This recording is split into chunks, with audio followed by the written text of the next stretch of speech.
কি অবস্থা? কেমন আছিস? কি নাম আছেন আপনারা? Are you ready? Are you ready? Are you ready, guys? Guys? Oh, guys. Guys,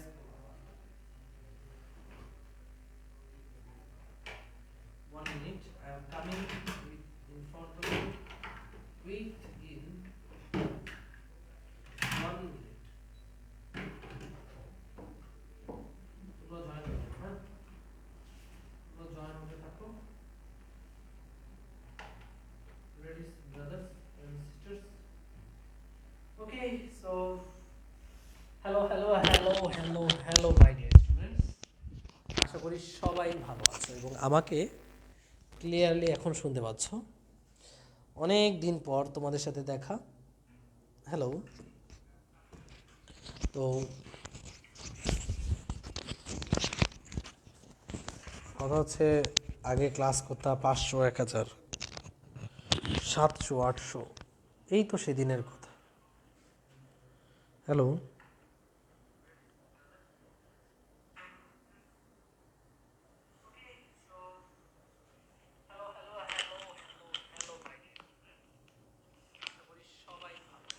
আমাকে ক্লিয়ারলি এখন শুনতে পাচ্ছ? আচ্ছা আচ্ছা, তুই ভিডিওটার লাইট বাড়িয়ে আমাকে একটু দে, লাইট বাড়ায় জাস্ট দিয়ে দে। লোগো অ্যাড করতে হবে, লোগো অ্যাড করে নেব। ওকে, সো অনেক দিন পর তোমাদের সাথে দেখা। আসসালামু আলাইকুম। সুমাইয়া ইসলাম, আসসালামু আলাইকুম। মিতু, পৃথা, জুয়েল হাসান, মাফি, মালিহা তাবাস, মালিহা আক্তার মিম, মেথিলা মান, সঞ্জীব প্রচুর পড়তে হবে, সঞ্জীব প্রচুর পড়তে হবে। আসসালামু আলাইকুম। ওয়ালাইকুম সালাম। আসসালামু আলাইকুম আন্ডা বাচ্চাদের ভাইয়া। ওয়ালাইকুম সালাম। সাজ্জাদ ভাই যে টিভিতে পড়াইছে আজকে ওইটা ওইটা ভালো, আপনি ওই রকম করে নেন ভাই টিভিটা। মানে সাজ্জাদ ভাই যেই টিভিতে পড়াইছে এটা ওই টিভি, একই টিভি। মেনশন দেওয়ার জন্য ধন্যবাদ। ফিজিক্স আগের 2টা লাইভ ক্লাস আমার বাকি আছে, তাহলে আর তোর দুনিয়া আন্দার। মানে বাকি থাকবে কেন? এত ইরেগুলারিটি হলে তো হবে না, ইরেগুলার হলে তো হবে না। এই তো এসে গেছি, ভাইয়া দেখলেই মনটা ভালো। তানজিম সিয়াম, তোমার কমেন্টটা পড়ে আমারও মনটা খুব মজা পাইলাম আর কি। ওকে, জারিন হোসাইন, সিরাজ শাহ, আসসালামু আলাইকুম। ওয়ালাইকুম সালাম ভাইয়া, আমি আছি। মিমিয়া ফারজানা, হ্যাঁ তুমি আছো। রাবেয়া শিকদার, আসসালামু আলাইকুম। সাফা বিনতে রেজা প্রান্তি, বাপরে বাপ, সাফা বিনতে রেজা প্রান্তি, বাপরে বাপ। নাহিদুল ইসলাম, রাশেদুল ইসলাম, ইয়াসিন লিমা, কই তাহমিনা ইয়াসিন লিমা, ভাইরে ভাই তাহমিনা ইয়াসিন লিমা। আমি বললাম কি রে, আমার সাথে আবার লিমা কেডা? আমার নাম 2বার পড়ছে, আপনাকে খুব মিস করেছি। আসসালামু আলাইকুম, কেমন আছেন? আলহামদুলিল্লাহ, আল্লাহ ভালো রাখছে। Till now I am very good. Okay, so কথা বাড়াবো না, শুরু করছি আজকের ক্লাসটি। সো ভাইয়ারা, আজকের ক্লাসে আমরা আগেই বলেছিলাম কি কি পড়াবো। তো আজকে লেকচার হচ্ছে 2 নম্বর লেকচারের শুরুতেই আমরা পড়বো ধারক, তড়িৎ দ্বিমেরু টাইপ 5, তড়িৎ দ্বিমেরু। তো তড়িৎ দ্বিমেরু নিয়ে আমরা আগে থিওরিগুলো একটু জেনে নিই। তড়িৎ দ্বিমেরু থিওরিটা কি আসলে? ভাইয়েরা, তোমাদের মনে আছে কি না জানি না, কিন্তু আমার মনে আছে। তড়িৎ দ্বিমেরু আসলে কাকে বলে? তড়িৎ দ্বিমেরু হচ্ছে সমমানের কিন্তু বিপরীতধর্মী চার্জ। মানে একটা চার্জ যদি হয় কিউ, মানে প্লাস কিউ, আরেকটা হইতে হবে মাইনাস কিউ। মান সমান কিন্তু বিপরীতধর্মী চার্জ, খুব কাছাকাছি। এই দূরত্বটা কিন্তু খুবই কাছাকাছি। আমরা জাস্ট অনুবীক্ষণ যন্ত্র দ্বারা দেখতেছি, দেখে খুব বড় মনে হইতেছে। এই দূরত্বটা খুবই কাছাকাছি। খুব কাছাকাছি থেকে যেই ব্যবস্থা বা যে সিস্টেমটা গঠন করে তাকে বলা হয় তড়িৎ দ্বিমেরু, ইলেকট্রিক ডাইপোল। তড়িৎ দ্বিমেরু মানে যার 2টা মেরু আছে, ইলেকট্রিক। তো এই যে ডিস্টেন্সটা, এই ডিস্টেন্সটাকে আমরা মাঝে মাঝে 2L বলি। আমাদের বইয়ে 2L বলা আছে, যেহেতু খুবই ক্ষুদ্র ডিস্টেন্স তাই 2L বলা হয়। তো মনে রাখবা, এই তড়িৎ দ্বিমেরুর সাথে খুব মানে ওতপ্রোতভাবে জড়িত একটা টার্ম হচ্ছে ইলেকট্রিক ডাইপোল ভ্রামক। মানে হচ্ছে তড়িৎ দ্বিমেরু ভ্রামক, বাংলিশ মিলায় বললাম, মাইন্ড করো না। তড়িৎ দ্বিমেরু দ্বিমেরু ভ্রামক, তড়িৎ দ্বিমেরু ভ্রামক যাকে আমরা পি দ্বারা প্রকাশ করি। পি পি হচ্ছে একটা ভেক্টর রাশি, নেগেটিভ থেকে পজিটিভের দিকে যার দিক। তো এটা হচ্ছে তড়িৎ দ্বিমেরু ভ্রামক কাকে বলে? যে কোনো একটি চার্জের মান এবং তাদের মধ্যবর্তী দূরত্বের গুণফল হচ্ছে তড়িৎ দ্বিমেরু ভ্রামক। যে কোনো একটি চার্জের মান অর্থাৎ কিউ আর তাদের মধ্যবর্তী দূরত্ব তুমি কত ধরেছো? 2l।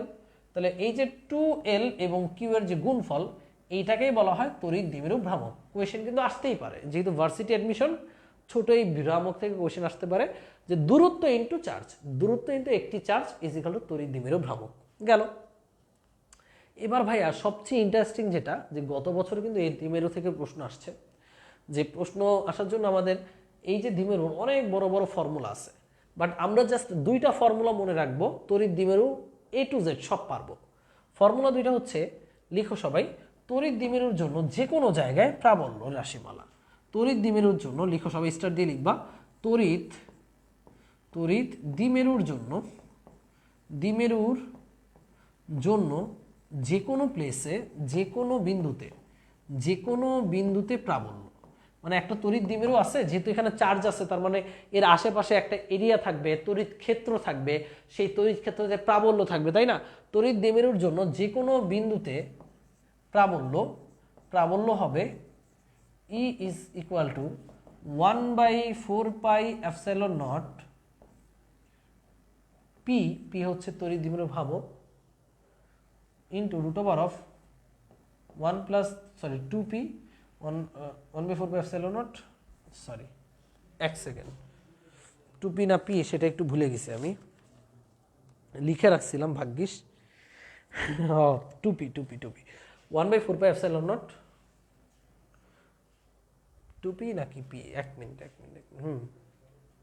4 cos স্কয়ার থিটা, হ্যাঁ 2p into 1 plus √1 + 3 cos square theta divide by r cube. এই ফর্মুলাটা সবাই লিখো, তড়িৎ দ্বিমেরুর জন্য যে কোনো বিন্দুতে প্রাবল্যের রাশিমালা, তড়িৎ দ্বিমেরুর জন্য যে কোনো বিন্দুতে প্রাবল্যের রাশিমালা p ইন্টু 2p না, just p 1 + 3 cos square theta divided by, অক্ষের উপর হচ্ছে 2p by r cube, right. তড়িৎ দ্বিমেরুর অক্ষের উপর লম্ব সমদ্বিখণ্ডক বরাবর থিটা হচ্ছে 90 degree, 2p by r cube. Sorry, প্রথমে যেটা লিখছিলাম সেটাই সঠিক, অনেকগুলো জিনিস একটু কনফিউজড হয়ে যাচ্ছে। So p by r cube. দেখো এই ফর্মুলাটা একদম ঠাডা মুখস্থ করো, আমারই মনে ছিল না, সো তোমাদের অনেকের মনে থাকবে না, স্বাভাবিক। তড়িৎ দ্বিমেরুর জন্য এটা প্রমাণ করলে, ফিজিক্স হচ্ছে আসলে, আমি তো ফিজিক্স মুখস্থ করি না, প্রমাণ করলে এটা আসলে আমি ভুল লিখতাম না, সঠিকই লিখতাম। সো এটা একটু লিখে নাও, যে তড়িৎ দ্বিমেরুর জন্য যে কোনো বিন্দুতে প্রাবল্য হচ্ছে 1 + 3 cos square theta p by r cube, মানে p into √1 + 3 cos square theta divided by r cube. এটা প্রমাণের মাধ্যমে আসে, সূত্রটা আমি বুঝাই দিব, তার আগে এটা লিখে ফেলো। আর তড়িৎ দ্বিমেরুর জন্য যে কোনো বিন্দুতে বিভবের রাশিমালা হচ্ছে E is equal to 1/4πε0 p cos theta by r square. Okay, এটা মনে আছে, p cos theta by r square, p cos theta by r square. Okay, so এবার আমরা একটু সূত্রর ভিতরে ঢুকি, যে কখন কোন সূত্রটা আমরা অ্যাপ্লাই করব, সূত্রটা অ্যাপ্লাই কিভাবে করব। ভাইয়ারা দেখো, যে কোনো বিন্দুতে প্রাবল্য, তো বিন্দুটা এই হচ্ছে আমাদের তড়িৎ দ্বিমেরু। বিন্দুটা যদি মনে করো এইখানে হয়, তোমাকে যদি বলে এই বিন্দুতে প্রাবল্য বের করো, E is equal to what, তো ভাইয়া এই বিন্দুটা ঠিক তড়িৎ দ্বিমেরুর অক্ষের উপর আছে না? তড়িৎ দ্বিমেরু যেই বরাবর সেই অক্ষের উপর আছে না? এই যে তড়িৎ দ্বিমেরুটা যদি এক্স অক্ষের উপর থাকে, এই বিন্দুটা কি এক্স অক্ষের উপর না? অক্ষের উপর যদি হয়, এই থিটা হচ্ছে 0 ডিগ্রি, তো 0 ডিগ্রি বসালে p বাই r কিউব হবে। আর যদি লম্ব দ্বিখণ্ডকের উপর হয়, যেমন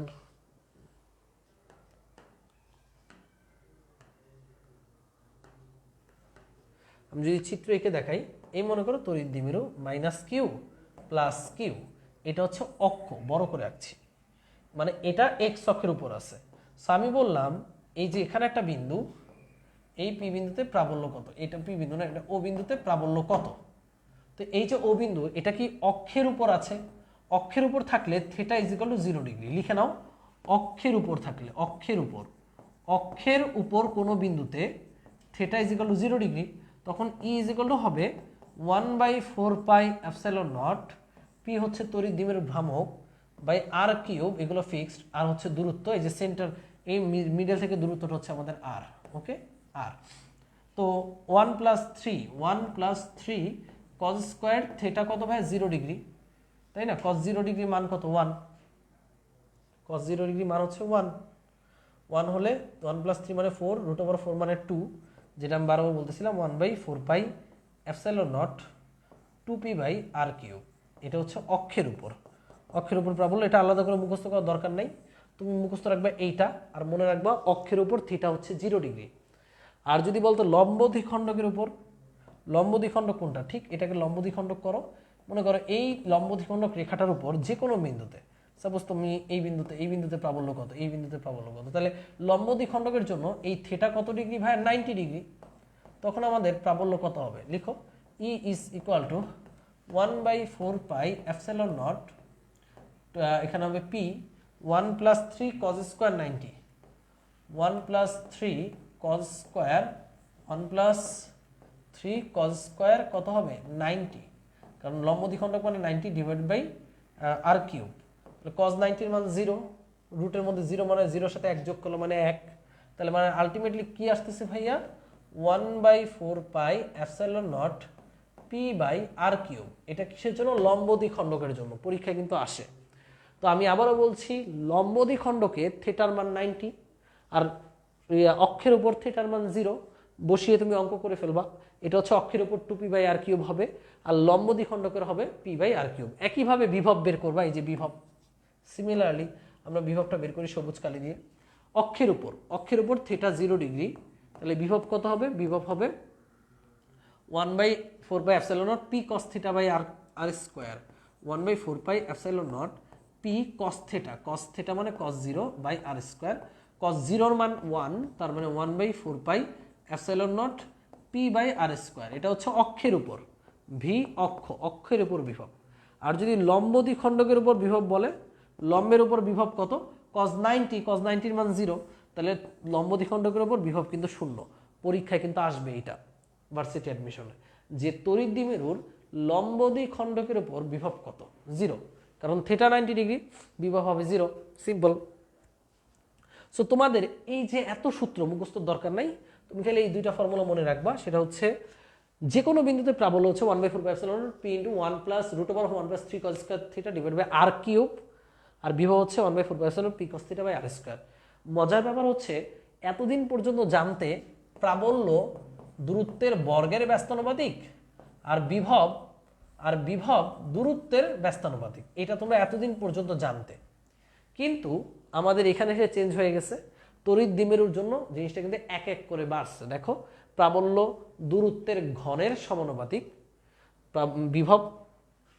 বিভবে আবার লিখছি, বিভব দূরত্বের বর্গের ব্যস্তানুপাতিক। মানে এখানে দূরত্ব কিন্তু এক করে ঘাত বেড়েছে নর্মাল কন্ডিশনের চেয়ে তড়িৎ দ্বিমেরুতে, এটা কিন্তু মাথায় রেখো, পরীক্ষা আসে। তো এই এতটুকু তড়িৎ দ্বিমেরু থেকে জানলেই চলবে, এর চেয়ে বেশি জানার দরকারও নাই, কারণ তড়িৎ দ্বিমেরুদের এই যে বিশাল বিশাল প্রমাণ, এগুলো কোনোদিন আসবেও না, আসেও না। তো চলো আমরা একটা অঙ্ক দেখি, যেটা ভার্সিটি অ্যাডমিশন এর আগে আসছে। চলো এই যে অঙ্কটা কও দেখি, এটা উত্তর কোনটা হবে?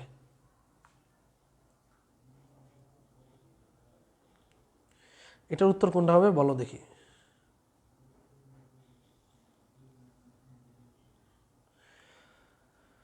এটার উত্তর কত হবে?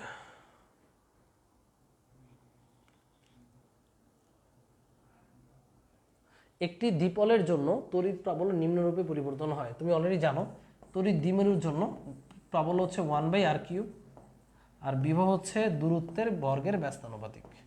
সো বলো উপরের অ্যান্সার কোনটা হবে বলো। দূরত্বের সাথে প্রাবল্য কিভাবে পরিবর্তন হয়? এ বি সি ডি, সবাই বলছো C, very good, the C is answer. পরবর্তী কোশ্চেনে চলে যাই। হ্যাঁ,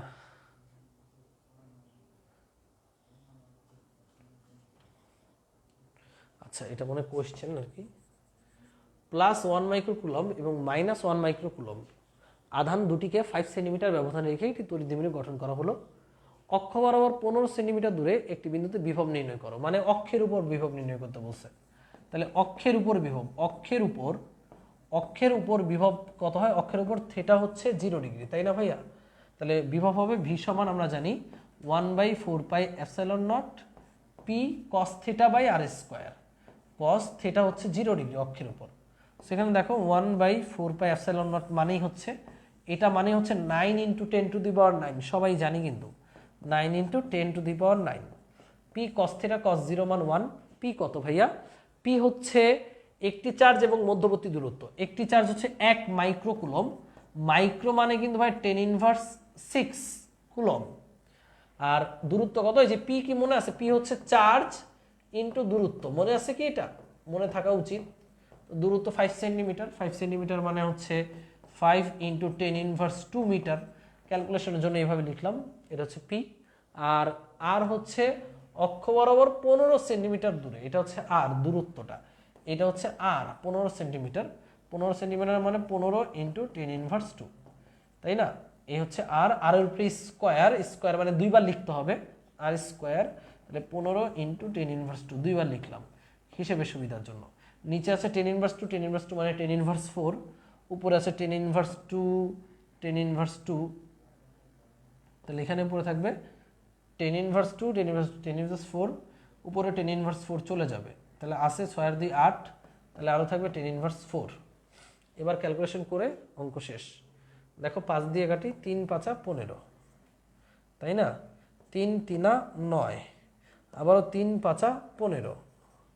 নিচে আছে 5, উপর আছে 10⁻9, 10⁻4 আর 10⁻9। তাহলে উপরে থাকবে 10⁵ ডিভাইডেড বাই 5, মানে 1/5 × 10⁵। 1/5 মানে কি ভাইয়া? 0.2। দেখো এখানে 1 × লেখা যায় না, 1/5 মানে 0.2। তাহলে এখানে কি লিখতে পারবো? 0.2 × 10⁵। 0.2 কে আমরা লিখতে পারবো 2 × 10⁴ ভোল্ট। মানে তোমাদের জন্য একটু ভেঙে ভেঙে করলাম যেন ক্যালকুলেশনটা বুঝো। তাহলে অ্যান্সার হবে 2 × 10⁴ ভোল্ট। দেখি কে কে উত্তরটা দিতে পেরেছ। আচ্ছা, খুব সুন্দর উত্তর দিয়েছো, অনেকেই উত্তর দিতে পেরেছো। বি নাম্বার হচ্ছে অ্যান্সার, ভেরি গুড। 2 × 10⁴ ভোল্ট। দেখো এটা জাহাঙ্গীরনগর ইউনিভার্সিটির 20-21 সেশনে এসেছে। সো জাস্ট সূত্র জানলেই তুমি অঙ্কটা পারবা। তো দেখো ভাইয়া, অনেকে বলো যে ভাই ক্যালকুলেশন অনেক কঠিন। এই ক্যালকুলেশন শেখার জন্য কোনো কঠিন ব্যাপার আছে নাকি? সবই তো খালি কাটাকাটি। 2 × 10⁴, আশা করি সবাই পারবা। পরবর্তী প্রশ্ন। আচ্ছা, টাইপ 6, টাইপ 5টা খুব দ্রুত শেষ হয়ে যাবে, এটাই স্বাভাবিক। তড়িৎ দ্বিমেরু থেকে এ যাবৎকালে এই দুইটা প্রশ্ন ছাড়া কিচ্ছু আসে নাই। আর তড়িৎ দ্বিমেরু যদি প্রশ্ন আসে ওই দুইটা সূত্র থেকেই আসবে, এর বাইরে কিছু আসা সম্ভব না। সেবার আমরা জানবো হচ্ছে ধারক, the most important topic in this অধ্যায়। সো ধারকের অনেকগুলো জিনিস আছে, সেই জিনিসগুলো আমরা একটু ধীরে ধীরে পড়ে নেই, এরপর উড়াধুরা কোশ্চেন সলভ। হ্যাঁ, সমান্তরাল ও গোলাকার পাত ধারক। ভাইয়া ধারক দুই প্রকার হবে। এটা হচ্ছে সমান্তরাল। সমান্তরাল বলতে এই মনে করো একটা পাত, এই হচ্ছে আরেকটা পাত, এইভাবে আরেকটা পাত, এভাবে পাশাপাশি আছে। তো পাশাপাশি থেকে তারা যেই সিস্টেম গঠন করে এইটাকে বলা হয় সমান্তরাল পাত। কি কেটে গেছে ক্লাস? এটাকে বলে সমান্তরাল পাত। তো এটা প্যারালাল পাত। মনে রাখবা, ধারকের একটা পাতে যদি প্লাস চার্জ জমা থাকে, এদের মাঝে একটা গ্যাপ থাকে, এটাকে বলা হয় ডি। এই পাতে কিন্তু মাইনাস চার্জ জমা থাকবে। তো আমি এই জিনিসটাকে যদি সুন্দর করে রাখতে চাই, মোটামুটি এরকম হয়, সমান্তরাল পাত পাশাপাশি থাকবে সমান্তরাল। সো এইটাতে যদি প্লাস চার্জ থাকে, অবশ্যই মনে রাখবে এটাতে কি চার্জ থাকবে? Minus charge. এদের মধ্যবর্তী যে ডিস্টেন্স, এই ডিস্টেন্সটা হচ্ছে ডি। এখানে যদি কোনো ম্যাটেরিয়াল না থাকে, তাহলে এই সমান্তরাল পাত ধারকের ধারকত্ব সি ইজিক্যাল টু হবে ε0 a ডিভাইডেড বাই ডি, যেখানে এ হচ্ছে যে কোনো একটি পাতের ক্ষেত্রফল।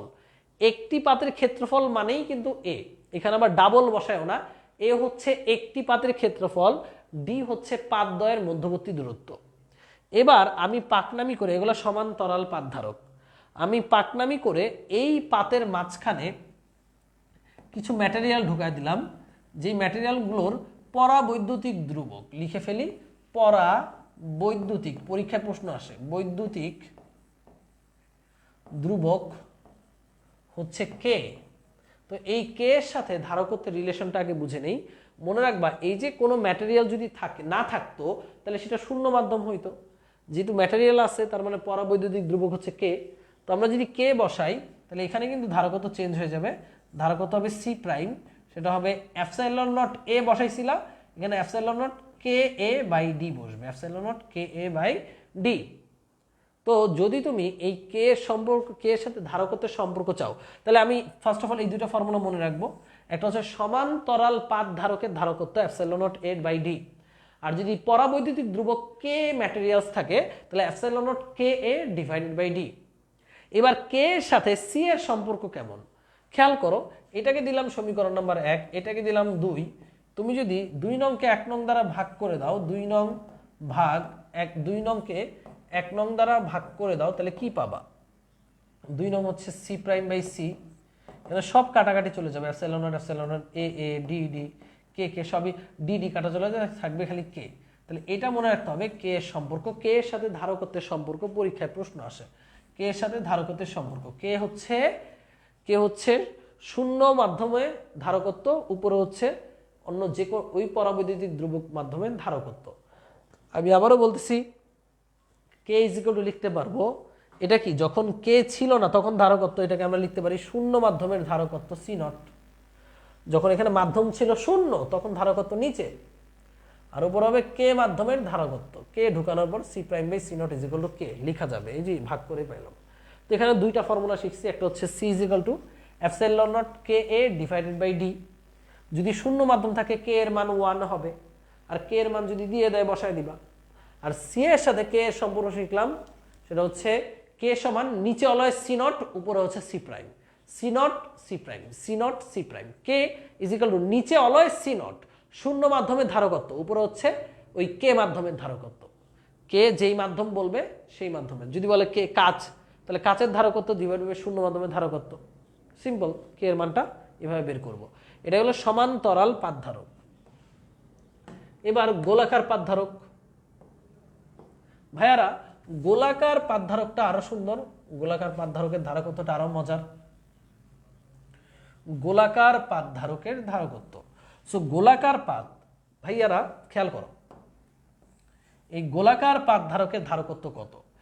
এখানে 4 সঞ্চিত আছে, তো এই যে গোলাকার পাত ধারক এর ধারকত্ব হচ্ছে, প্রমাণ লাগবে না, C is equal to 4 pi epsilon naught K into R. এটা হচ্ছে গোলাকার পাত ধারকের ধারকত্ব, যেখানে 4 পাই তো চিনো, এপসাইলন নট কেও চিনো, কে হচ্ছে পরাবৈদ্যুতিক ধ্রুবক এবং আর হচ্ছে এই গোলাকার পাতের ব্যাসার্ধ। সো আমরা টোটাল 3টা ফর্মুলা শিখেছি ধারকের ধারকত্বের। এটা হচ্ছে সমান্তরাল পাত ধারকের ধারকত্ব epsilon naught K A divided by D, শূন্য মাধ্যম হলে কে এর মান 1 বসাই দিব। আর এটা হচ্ছে গোলাকার পাত ধারকের ধারকত্ব 4 pi epsilon naught K into R, শূন্য মাধ্যম হলে কে এর মান 1 বসাই দিব। আর এটা হচ্ছে অন্য যে কোনো মাধ্যমে কে এর সাথে সি এর সম্পর্ক, কে হচ্ছে নিচে অবশ্যই সি নট বসাই দিবা, উপর হচ্ছে ওই মাধ্যমের মানে কে মাধ্যমের ধারকত্ব। এটাই এই 3টা ফর্মুলা আশা করি সবার মাথার মধ্যে গেঁথে থাকবে।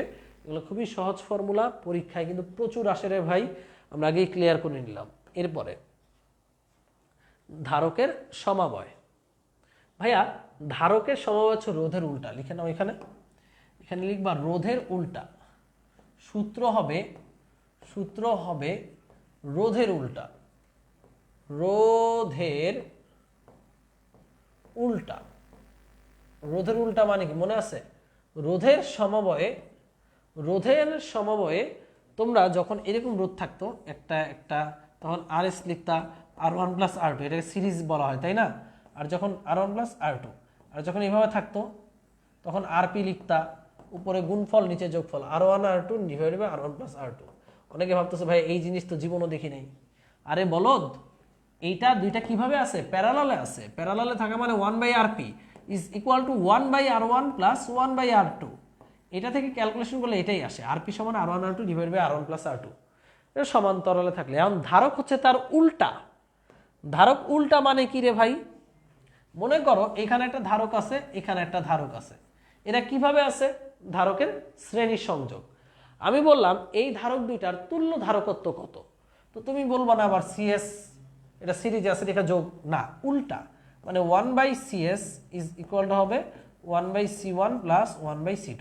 ভাইয়া তোমরা তো আর এখন ইন্টারে নাই, তোমরা এখন অ্যাডমিশন দিবা, তাই ভাইয়া মনে রাখবা এই যে এটা লিখতে ভাল লাগে না, এটা অপছন্দ, তাই ডিরেক্ট এটা লিখবা যে সিএস মানে হবে উপরে গুণফল নিচে যোগফল, উপরে গুণফল C1 C2 নিচে যোগফল C1 প্লাস C2। যে এখানে যে ঘটনা ঘটাইছি প্যারালালে কি করছি, উপরে গুণফল নিচে যোগফল। আর ধারকের সিরিজ কানেকশন মানে প্যারালালের সূত্র, উপরে গুণফল নিচে যোগফল। যদি দুইটা থাকলে এই ফর্মুলা ইউজ করতে পারবা, ঠিক আছে।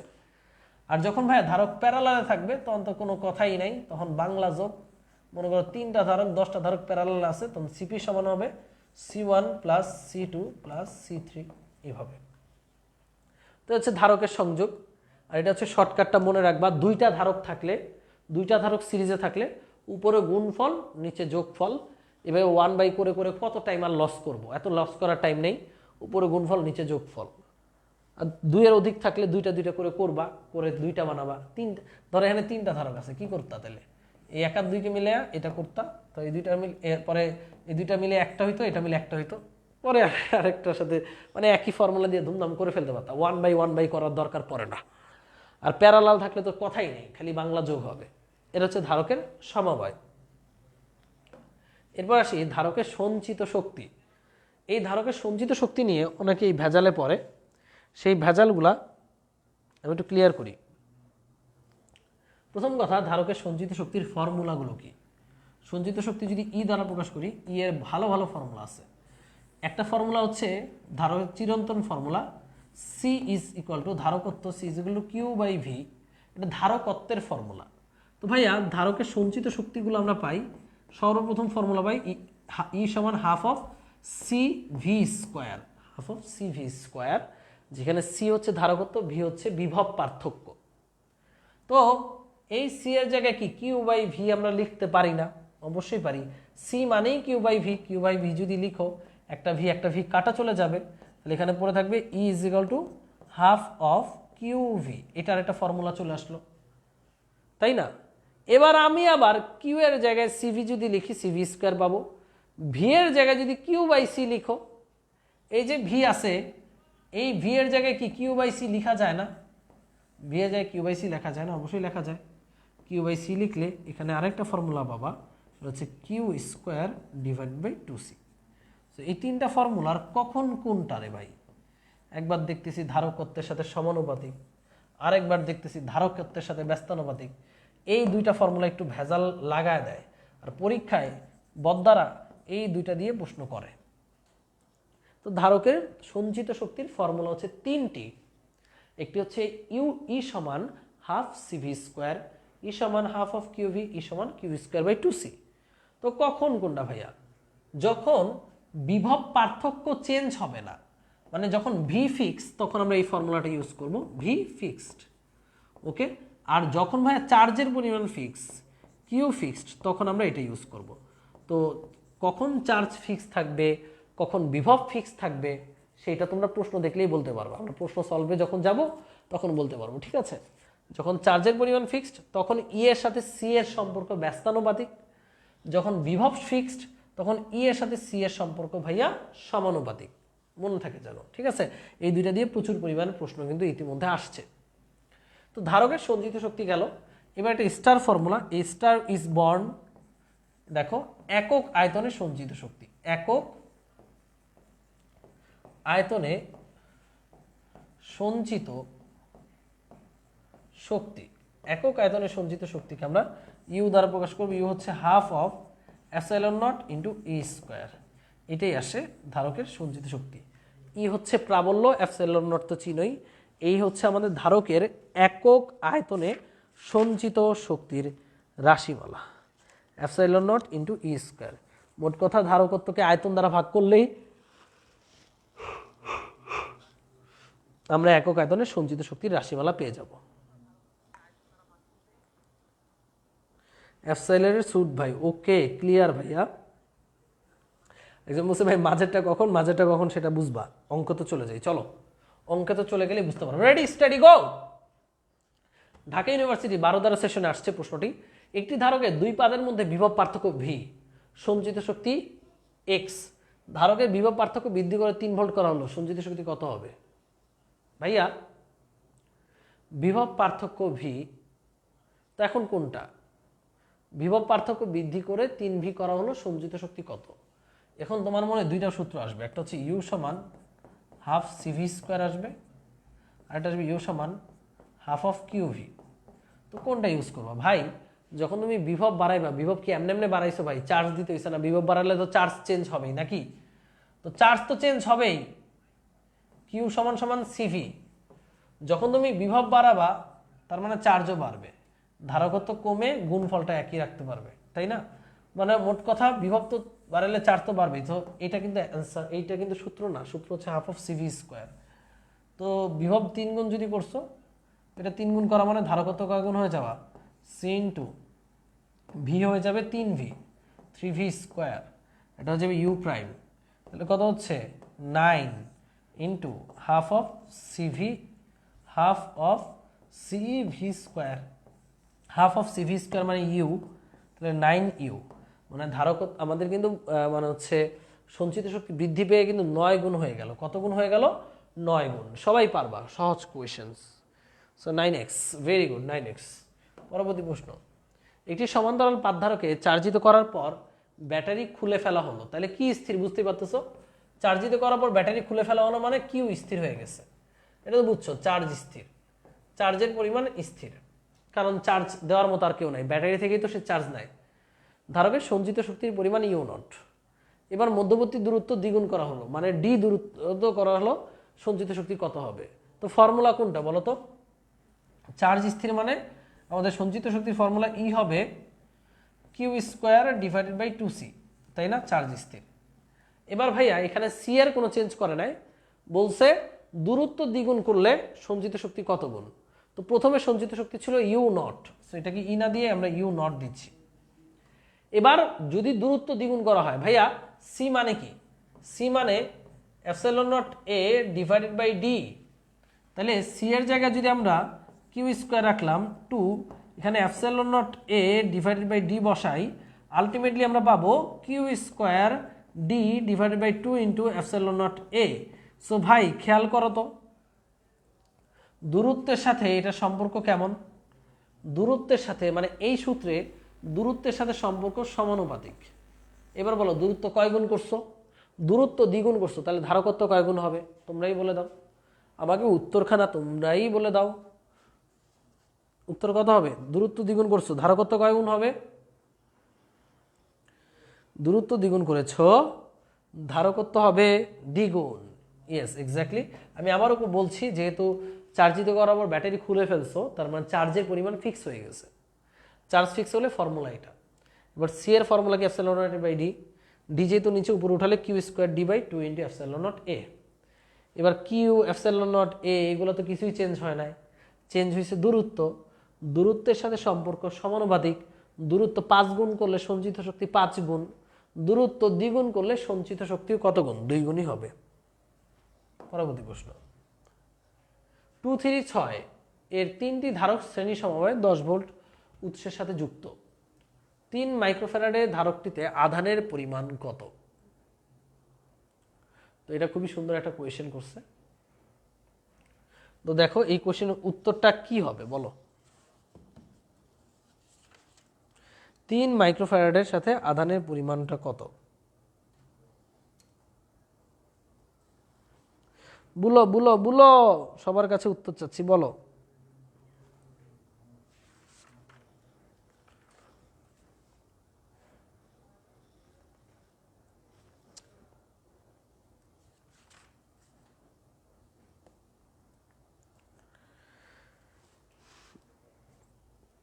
বলো। এখানে অনেকেই যেটা করবে, আচ্ছা অনেকে 12 মাইক্রোকুলম দিছো, হয়নি, উত্তর হয়নি। মজা দেখো, এরা কি শ্রেণী সমবায়ে যুক্ত, তাই না? এ হচ্ছে একটা ধারক, এটা হচ্ছে 2 মাইক্রোকুলম, সরি মাইক্রোকুলম, 2 মাইক্রোকুলম না, এগুলো মাইক্রোফ্যারাড হবে, ফ্যারাড ফ্যারাড ফ্যারাড ফ্যারাড। ধারকত্বের একক হচ্ছে ফ্যারাড, এফ। তাহলে এই ধারকত্ব হচ্ছে C1, এখানে একটা ধারক হচ্ছে C2, এটা একটা C3, C1 C2 C3। তো 10 ভোল্ট উৎসের সাথে যুক্ত, তার মানে এখানে একটা ব্যাটারি আছে,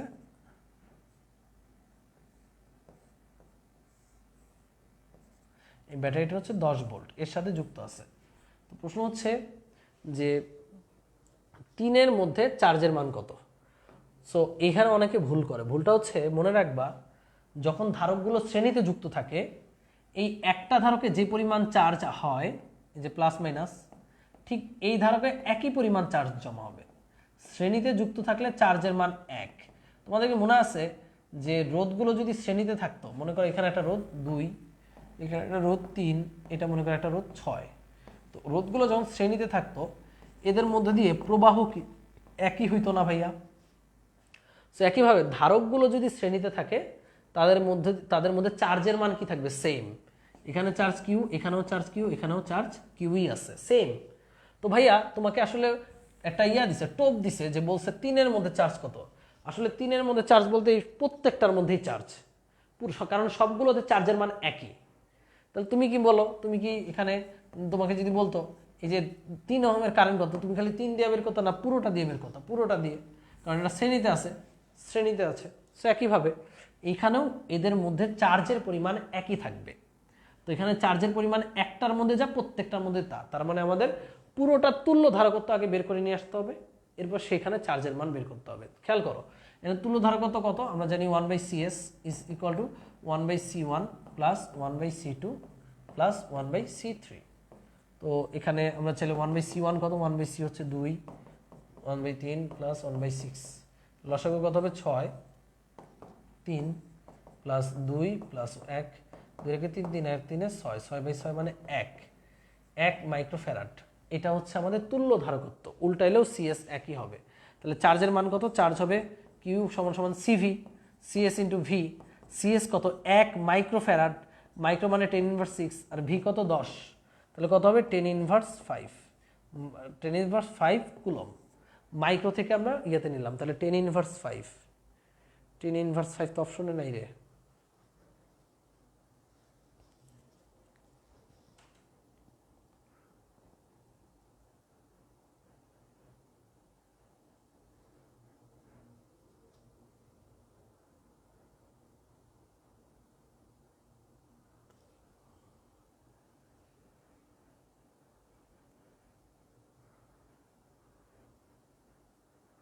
ও 10⁻⁵ কুলম, আরে কুলম না, 10⁻⁵ মাইক্রো কুলম লেখা যাবে।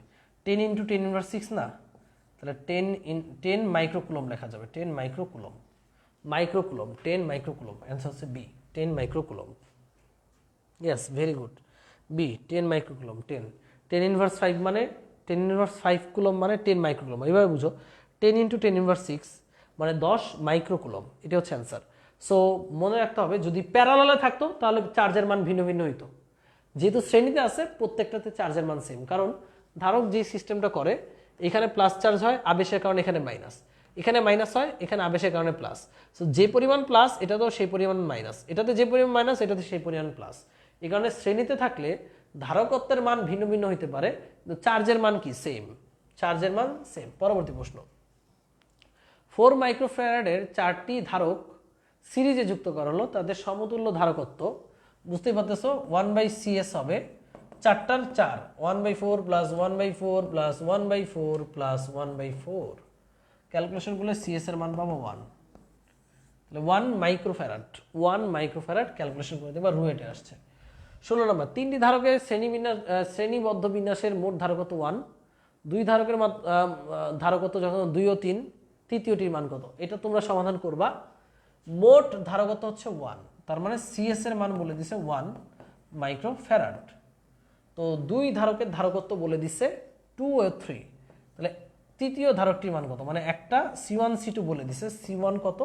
C1 হচ্ছে 2, C2 হচ্ছে 3, তাহলে C3 is equal two what? তো শ্রেণীতে যুক্ত তোমরা লিখে ফেলবা 1/CS, 1/C1 plus 1/C2 plus 1/C3, just বীজগণিত। 1/CS মানে 1, 1/1 মানে 1, 1/C1 মানে 1/2 প্লাস 1/3 প্লাস 1/C3। তো C3 মানটা হিসাব করে আমাকে জানাও তো। 1 - 1/2 মানে হাফ, হাফ থেকে আবার 1/3 বিয়োগ করব। 1 - 1/2 মানে 1/2, 1/2 থেকে 1/3 বিয়োগ, তাহলে 1/CS হবে 1/2 মাইনাস 1/3। ক্যালকুলেশন করলে কত হবে? 3 দুগুণে 6 লসাগু 3 মাইনাস 2 মানে 1/6। 1/2 থেকে 1/3 বিয়োগ করলে তো 1/6 হয় নাকি? 3 দুগুণে 6, 3 বার যাচ্ছে, 3 একে 3, 3 দুগুণে 6, 2 একে 2 মানে 3 মাইনাস 2 মানে 1/6। তাহলে CS এর মান হবে 6 মাইক্রোফ্যারাড। খুবই সিম্পল একটা অঙ্ক, জাস্ট বীজগণিত। কুয়েটের 11-12 সেশনে এসেছে, সো ভার্সিটিতে চলে আসবে। সিম্পল বীজগণিত, তোমরা আশা করি পারবা। একটি সমান্তরাল পাতধারকের মধ্যে একটি ডাইইলেকট্রিক পদার্থ স্থাপন করায় ধারকের সঞ্চিত শক্তি 5 গুণ বৃদ্ধি পায়। ধারকটির পদার্থটির ডাইইলেকট্রিক ধ্রুবক কত? বুয়েটের 10-11। আমি আগেই বলি, ভার্সিটি অ্যাডমিশনের কোয়েশ্চেন যদি অ্যানালাইসিস করো ভাইয়া, অলরেডি যতটুকু পর্যন্ত করিয়েছি এগুলো ভার্সিটি লেভেলের ধারকের জন্য এনাফ। ধারক থেকে যদি হাই লেভেল কোয়েশ্চেন আসে, আসলে বলা তো যায় না, বাংলাদেশে ঢাকা ভার্সিটির কোয়েশ্চেন কখন কি করে হিসাব নাই। তো তোমাকে একটু কঠিনও পড়ায় দিচ্ছি, আশা করি এগুলোর বাইরে আসবে না, সো একটু মনোযোগ সহকারে মনোযোগ দাও, এটা খুব ইম্পর্টেন্ট একটা কোয়েশ্চেন।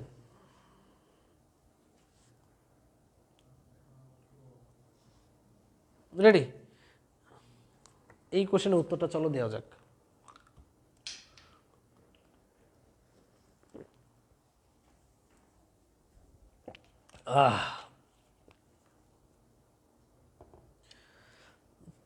পোলাপান খেয়াল করো, এখানে কি বলল? একটি সমান্তরাল পাতধারকের মধ্যে একটি ডাইইলেকট্রিক পদার্থ স্থাপন করায় ধারকের সঞ্চিত শক্তি 5 গুণ হয়। 5 গুণ হয়। ধারকটির ডাইইলেকট্রিক ধ্রুবক কত? এটা হচ্ছে একটা সমান্তরাল পাতধারক।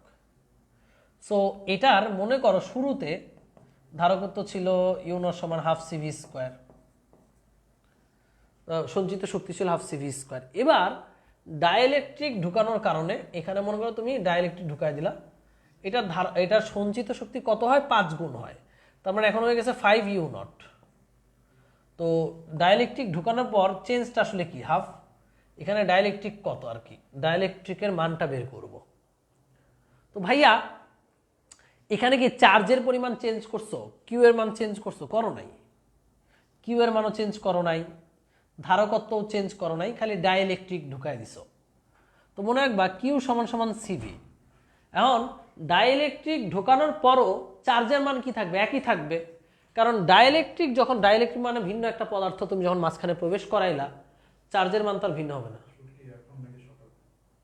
আপনি করবেন না? আপনি করেন অবশ্যই। আমি তো পড়াচ্ছি, আমার তো যাইতে আরো লেট হবে।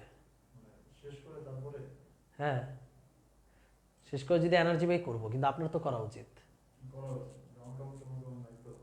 এটা সুন্দর ড্রেস, যেটা এটা ছবিতে তো নোংরা বোঝা যাচ্ছে না, ছবিতে তো বোঝা যাচ্ছে না। ছবি কি বলতেছে যে 3 দিন ধরে পড়ছেন? ক্যামেরার সামনে দাঁড়ায় দেখেন কেমন হয়।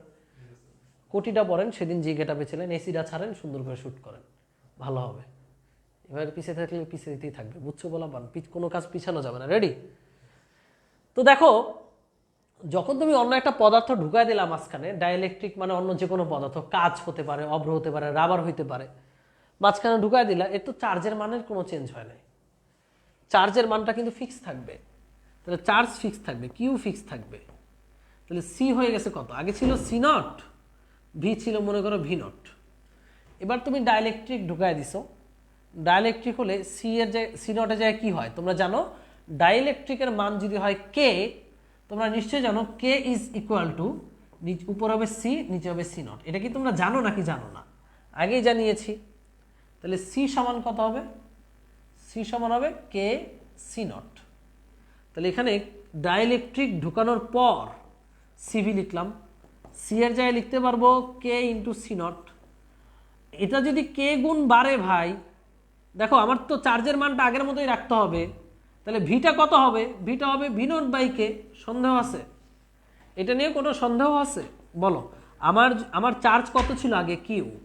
এখনও চার্জকে কত রাখতে হবে? কিউ। তো চার্জ যদি কিউ রাখতে হয়, তুমি বুঝতেই পারতেছো ডাইইলেকট্রিক ঢোকালে ধারকত্ব চেঞ্জ হয়ে যায়। ধারকত্ব হয়ে গেল সি নট থেকে সি। তো সি এর জায়গায় লিখতে পারবো কে সি নট। তো ধারকত্ব যদি কে গুণ বাড়ে, তাহলে চার্জের মান একই রাখতে হলে এই ভিটাকে কে গুণ কমাইতে হবে। তাহলে এখন কিন্তু K C naught V naught by K, বুঝছো তো ব্যাপারটা?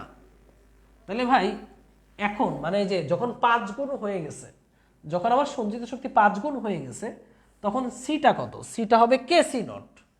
সি হচ্ছে কে সি নট, আর ভি হচ্ছে V naught by K. V naught এর স্কোয়ার, ভি এর স্কোয়ার না, তাহলে ভি নট বাই কে এর স্কোয়ার। এবার ক্যালকুলেশন করলে অঙ্ক শেষ।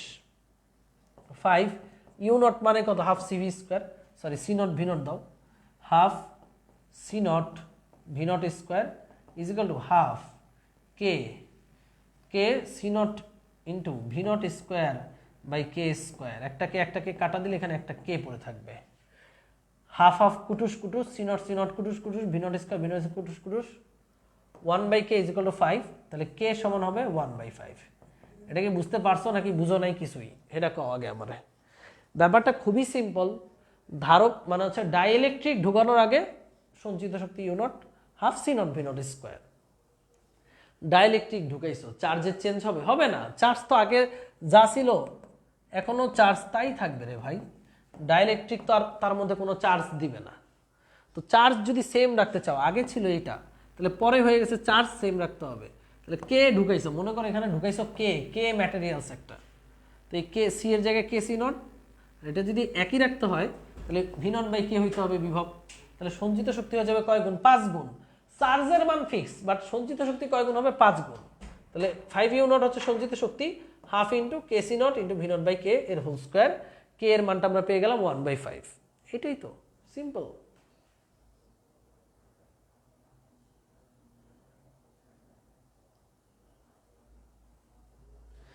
অনেকে একজন বলছে ভাই কিচ্ছু বুঝি নাই। আচ্ছা আবার বুঝাই দেখ, কিচ্ছু না বুঝলেও ওষুধ আছে। না বুঝতে নাই পারো, বুঝবা বারবার। একবার না বুঝিলে দেখ বুঝো শতবার। কে বলেছে তুমি বুঝবে না? আর দেখো খুব সিম্পল। ধারকত্ব ঢুকানোর আগে, সরি পরাবৈদ্যুতিক ধ্রুবকের ঢুকানোর আগে এখানে ম্যাটেরিয়াল ঢুকানো হয়, যে ম্যাটেরিয়ালকে বলা হয় পরাবৈদ্যুতিক ম্যাটেরিয়াল বা ডাইইলেকট্রিক ম্যাটেরিয়াল। ওইটা একটা কনস্ট্যান্ট থাকে কে। তো এখানে যখন শূন্য মাধ্যম, কি মাধ্যম? শূন্য। শূন্য মাধ্যম এখানে সঞ্চিত শক্তি মনে করে ইউ নট সমান লিখতে পারবো half of C naught V naught square. মানে এগুলো আদিগুলোকে নট বলা হয়। এবার আমরা যখন কে ঢুকাই দিলাম, এখানে মাঝখানে কি একটা ম্যাটেরিয়াল ঢুকাইলাম যার পরাবৈদ্যুতিক ধ্রুবক আমাকে বের করতে বলছে কে। তো বলছে এই ম্যাটেরিয়ালটা ঢুকানোর পর সঞ্চিত শক্তি আগের তুলনায় 5 গুণ হয়। তার মানে আগে ছিল ইউ নট, এবার সঞ্চিত শক্তি হবে 5 ইউ নট। আর এই সঞ্চিত শক্তিটা হবে হাফ ইন্টু বর্তমানের ধারকত্ব, হাফ সিভি স্কোয়ার না, বর্তমানের ধারকত্ব সি প্রাইম, বর্তমানের বিভবের square, C prime V prime square. তো এবার মজার ব্যাপার হচ্ছে পূর্বে পূর্বে চার্জের মান যা ছিল পরেও চার্জের মান কি আছে? তাই আছে, পরেও চার্জ থাকবে। কারণ পূর্বে চার্জ ছিল মনে করো সি নট ভি নট, চার্জের ফর্মুলা তোমরা জানো কিউ সমান সমান সিভি, তাহলে সি নট ভি নট। পরেও চার্জের মান কত হইতে হবে? C prime V prime, C prime V prime সমান হইতে হবে। তো ভাই সি নট ভি নটের সমান যদি সি প্রাইম ভি প্রাইম হইতে হয়, তোমরা কি জানো না? একটু আগে আমি একটা সম্পর্ক পড়াইছি ধারকত্বের শুরুতেই, এই যে এই সম্পর্কটা হয়তো তোমরা ভুলে গেছো, কিন্তু আমি ভুলিনি। এই যে আন্ডা বাচ্চারা, এটা এটা কি ভুলে গেছো তোমরা?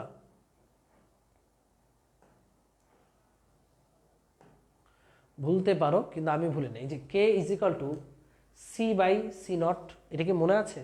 পরাবৈদ্যুতিক ধ্রুবক যখন থাকবে তখন K is equal to C by C naught লেখা যাবে।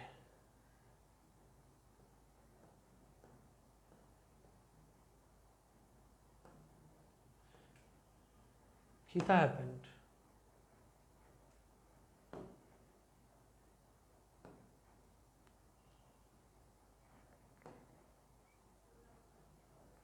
সোহেন,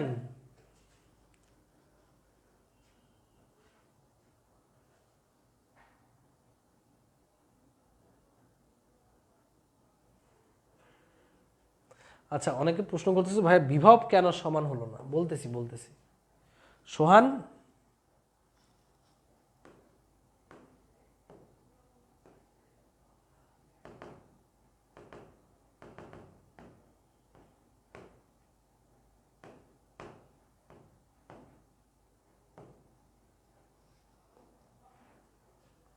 কি রে সোহান, এই সোহান,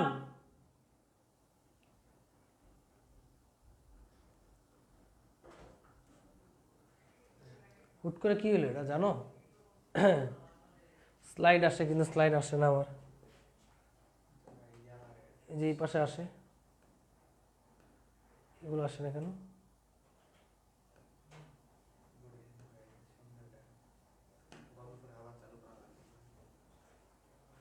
লিখা আসে না কেন? তোমাদেরকে ভূত ট্রি ব্রেক দিচ্ছে,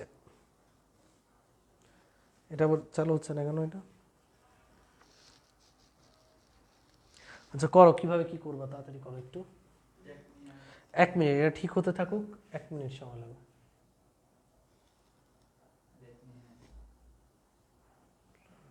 ব্যাক নিয়ে বের হয়ে ওই সেম জিনিসটা ওপেন করো দেখি।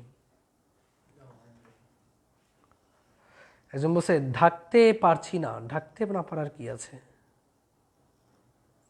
দেখতে পারছি না বলতে পারো।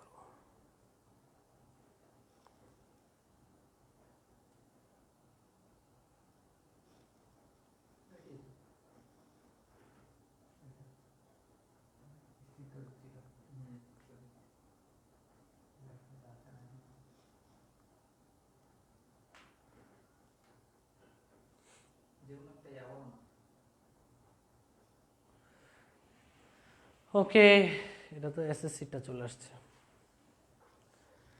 ঢাকা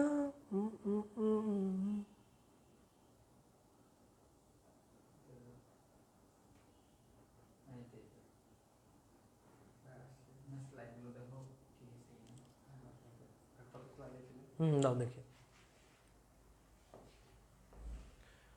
ওকে ওকে, কোথায় জানছিলাম? এখানে।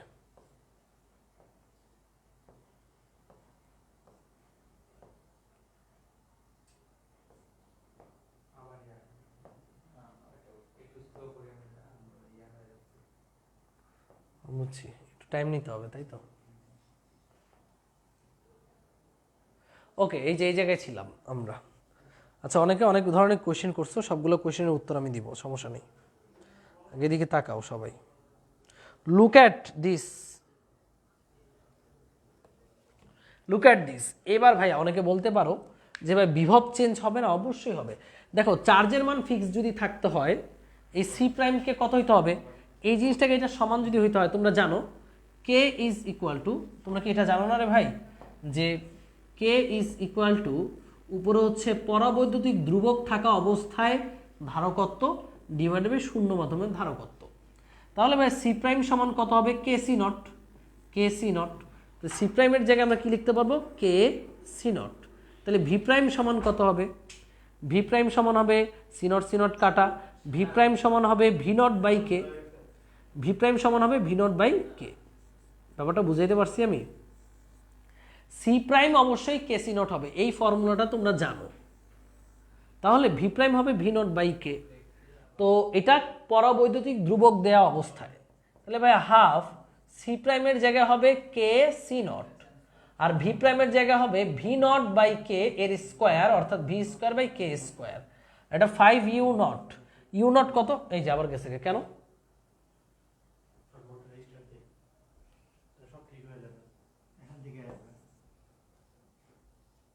দাও দাও রিস্টার্ট দাও, 1 মিনিট একটু ওয়েট করো।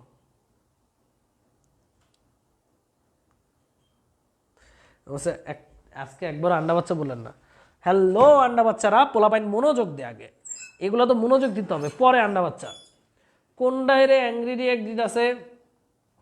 যেটা অ্যাংরি রিয়েক্ট দিতেছে ওটার অ্যাংরি রিয়েক্ট, ও সে অ্যাংরি বার্ড, এই কারণে অ্যাংরি রিয়েক্ট দিচ্ছে। কোন বলদে অ্যাংরি রিয়েক্ট? ভাইয়া ভূত, অফকোর্স আজকে স্থির তৈরির কারণে ভূত আসছে। ভাইয়া নাদান বাচ্চা ডাকেন না কেন? এই জন্য ভূতে এমন করতেছে। হ্যালো নাদান বাচ্চারা, তোমরা তোমরা যাইও না, হ্যাঁ তোমরা কিন্তু গেলে সমস্যা হয়ে যাবে, তোমরা কিন্তু গেলে আসলেই সমস্যা হবে।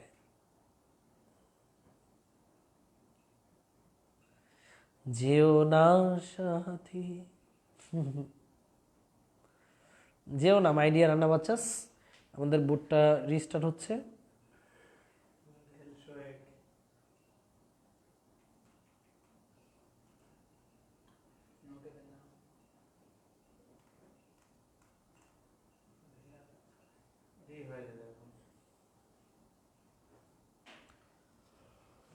আল্লাহ।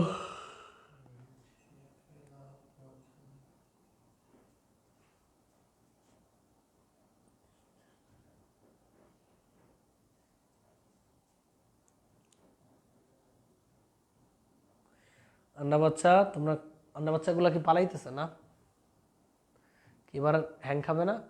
ঠ্যাং খাইয়া হ্যাং খাইছে। আচ্ছা, যে কজন আন্না বাচ্চা আসো তাদেরকে নিয়ে আমরা একটা কথা বলবো, চলো। সো এবার দেখো, এই যে এখানে কে সি নট বসাইলাম সি প্রাইমের জায়গায়, আর ভি প্রাইমের জায়গায় V naught by K square করলাম। আর ইউ নট মানে কি? Half, half of U naught মানে হচ্ছে, ইউ নট মানে হচ্ছে half of C naught V naught square. এবার দেখো, half C naught V naught square, half C naught V naught square কাটা, এখানে কে কে স্কোয়ার কাটা দিলে 1/k, তাহলে এখানে 5 ইজ ইকুয়াল টু পাবো 1/k, সুতরাং কে এর মান পাবো 1/5। এর চেয়ে সহজভাবে বোঝানো কোনোভাবেই সম্ভব না। অনেকে বলতে পারো ভাই বিভব কেন চেঞ্জ হয়েছে? আরে ভাই, চার্জের মান ফিক্স রাখতে হবে। তো চার্জের মান ফিক্স থেকে যদি সি চেঞ্জ হয়, সি সি নট থেকে এটা যদি C naught K C naught হয়ে যায়, তাহলে এখানে বিভব ছিল ভি নট, এখানে অবশ্যই বিভবের মান ভি নট বাই কে হইতে হবে, কারণ এই দুইটার গুণফল কিউ, এই দুইটার গুণফল কিউ। তোমরা কি জানো না কিউ সমান সমান সিভি? এ হচ্ছে ফর্মুলা, এটা তো লিখছিলাম শুরুতেই, Q is equal to CV, ধারকত্বের চার্জ সমান Q is equal to CV. Okay, পরবর্তী প্রশ্ন এটা দেখো, ওইটা যদি মাথায় না ঢুকে প্রথমে এটা দেখো। দুইটি সমান ধারকত্বের ধারককে প্রথমে শ্রেণীতে পরে সমান্তরালে যুক্ত করা হলো। শ্রেণী ও সমান্তরালে যুক্ত করলে ধারকত্বের অনুপাত কত? তাহলে প্রথমে কিসে শ্রেণীতে যুক্ত করা হয়েছে? তাহলে সিএস 1/CS, যেহেতু সমান, যেহেতু সমান আমরা জানি সিএস ইজ ইকুয়াল হবে উপরে গুণফল সি ইন্টু সি, নিচে যোগফল সি প্লাস সি। কেউ আর বললো না ভাইয়া এই সূত্র তো জীবনও দেখি না, একটু আগেই দেখাইছি। তাহলে কথা হচ্ছে সি স্কোয়ার বাই 2c, কাটাকাটি করলে একটা সি কাটা চলে যাবে, তাহলে c/2, c/2। এটা হচ্ছে শ্রেণীতে যুক্ত করলে।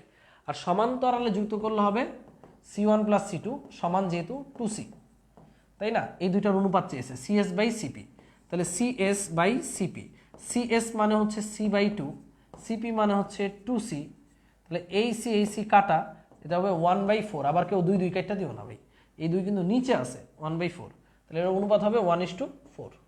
দেখো বুঝছো কিন্তু, এখানে বলছে শ্রেণী ও সমান্তরাল সংযোগের অনুপাত, অর্থাৎ সিএস বাই সিপি 1/4, কেউ আবার 4/1 লিখিও না, একটু খেয়াল রাখতে হবে। পরবর্তী প্রশ্ন দেখো, 4 মাইক্রোফ্যারাড 5 মাইক্রোফ্যারাড এর দুইটি ধারক শ্রেণীতে যুক্ত, সমবায়কে 900 ভোল্ট বিভবপার্থক্য উৎসে যুক্ত করলে সঞ্চিত শক্তি কত? তো ভাই এই দুইটা শ্রেণীতে যুক্ত, কোথায় আসছে? আসে ইউনিভার্সিটি। তো দেখো এটা হচ্ছে 4, এটা হচ্ছে 5, তো এরা শ্রেণীতে যুক্ত, তার মানে তুল্য ধারকত্ব সিএস হবে উপরে গুণফল নিচে যোগফল c1 প্লাস c2, তাহলে 4 + 5 মানে 9, সরি 4 × 5 = 20/9, এটা কি মাইক্রোফ্যারাডে আছে, তাই না? তো এই জিনিসের সাথে 900 ভোল্ট বিভব পার্থক্যের ব্যাটারি যুক্ত করব, সঞ্চিত শক্তি কত?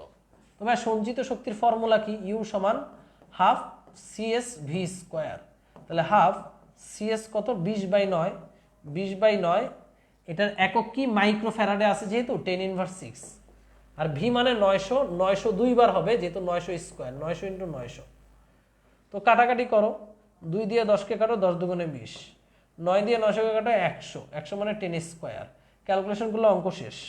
10 স্কোয়ার 10 মানে 10 কিউব, 10⁻⁶ এর সাথে কাটাকাটি গেলে 10⁻3, তাহলে 900 × 10⁻3 মানে 900/1000, ক্যালকুলেশনগুলো হবে 0.9, তাহলে 0.9 জুল। খুবই সহজ ক্যালকুলেশন, তোমরা করবে। এই ধরনের কোয়েশ্চেনগুলো কিন্তু অ্যাডমিশনে আসে, ভার্সিটি অ্যাডমিশনে আসে। তো সে ভালো হয়ে গেলে আপনি তাকে বাকিটা আর বললাম না। ওকে, এইসব উল্টাপাল্টা কমেন্ট বাদ দাও, আমি কিন্তু সাসপেন্ড করে দেব। পড়াচ্ছি আবার উল্টাপাল্টা কমেন্ট কিসের? 4 মাইক্রোফ্যারাড বিশিষ্ট একটি ধারককে 9 ভোল্ট ব্যাটারি দ্বারা আহিত করা হলো, কি পরিমাণ সঞ্চিত শক্তি হবে? HW হাফ সিভি স্কোয়ার, তোমরা করবা।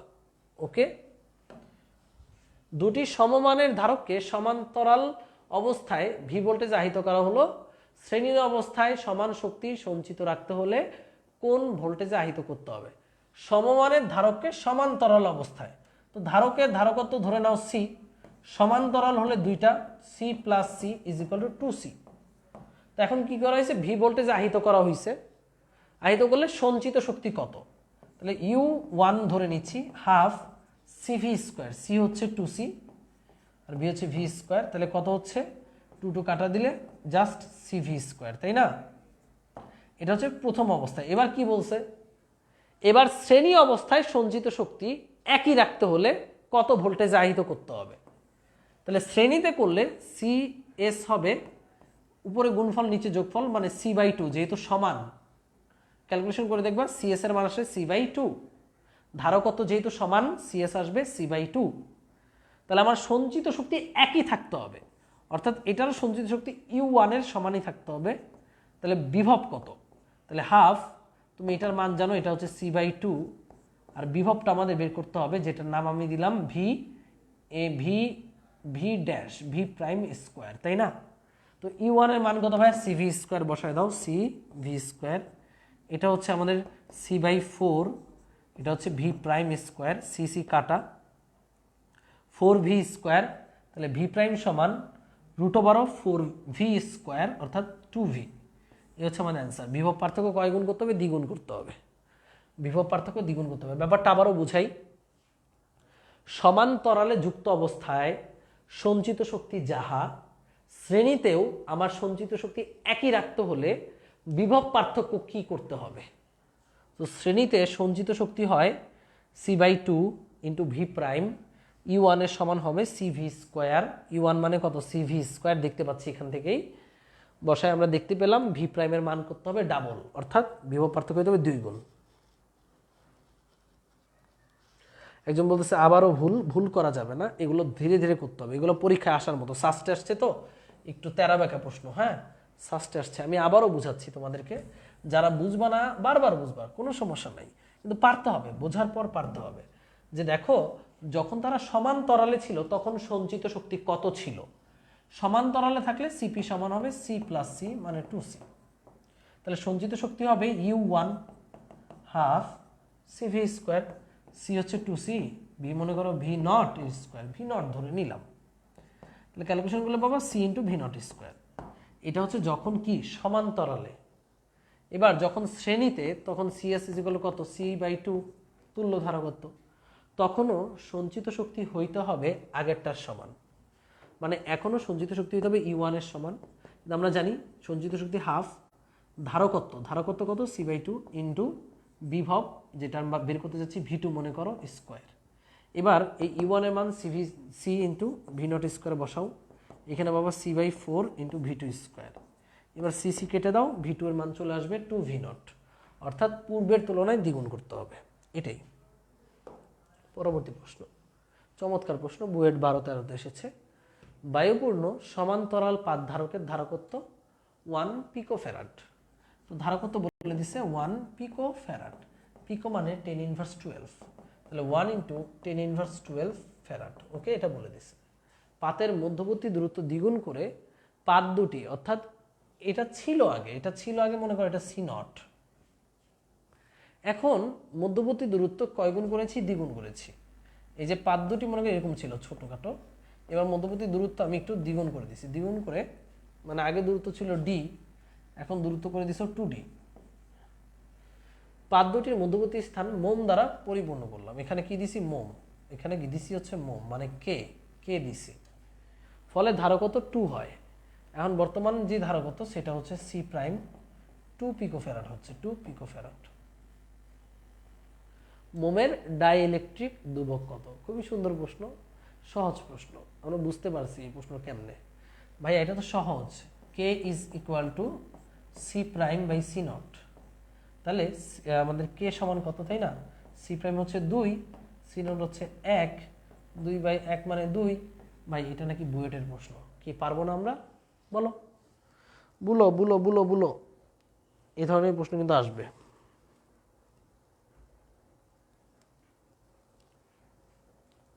বুয়েট কোয়েটের কোশ্চেনের জন্য আলাদা কোশ্চেন ব্যাংক লাগবে না। আমি এই কোশ্চেনগুলো যাচাই বাছাই করে এনেছি, যেগুলো ভার্সিটি স্ট্যান্ডার্ড এবং ভার্সিটিতে আসার মতো।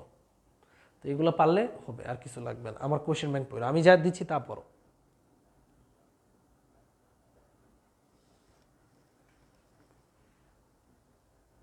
পরবর্তী প্রশ্ন, জান্নাতুল লিয়া খুব সুন্দর একটা প্রশ্ন করেছে। এই অধ্যায় দিয়ে বিগত বছরগুলোতে ভার্সিটিতে তেমন প্রশ্ন হয়নি, তাই বুয়েটের প্রশ্ন সলভ করাচ্ছে যাতে আমরা পারি। অফকোর্স সুন্দর কথা বলছো। আমি তোমাকে দেখাই বিগত বছরগুলোর কিছু কোয়েশ্চেন, আমি তোমাকে দেখাই যে কোয়েশ্চেন আসছে সেগুলো তুমি এখন বসে বসে পারবা। দেখাচ্ছি তোমাকে।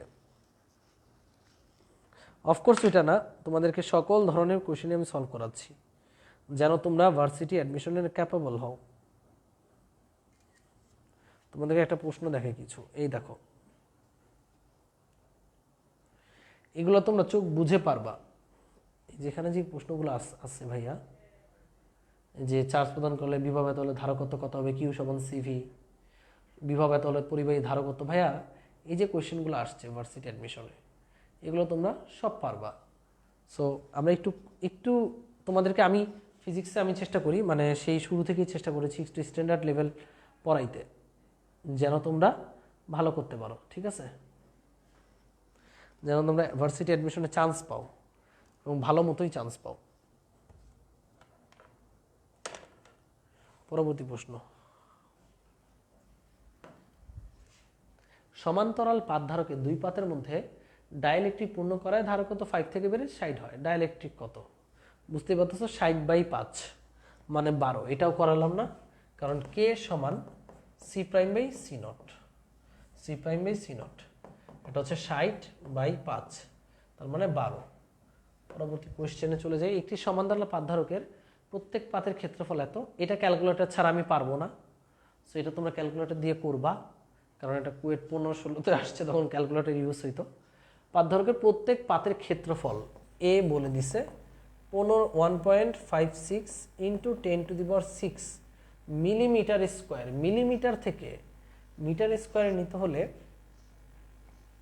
10⁻6 দ্বারা গুণ করতে হবে। 10⁻3 মানে 1 মিলিমিটার, হ্যাঁ 10⁻6 দ্বারা গুণ, তাহলে আলটিমেটলি হচ্ছে 1.56 মিটার স্কোয়ার। ওকে, এটা পাইলাম।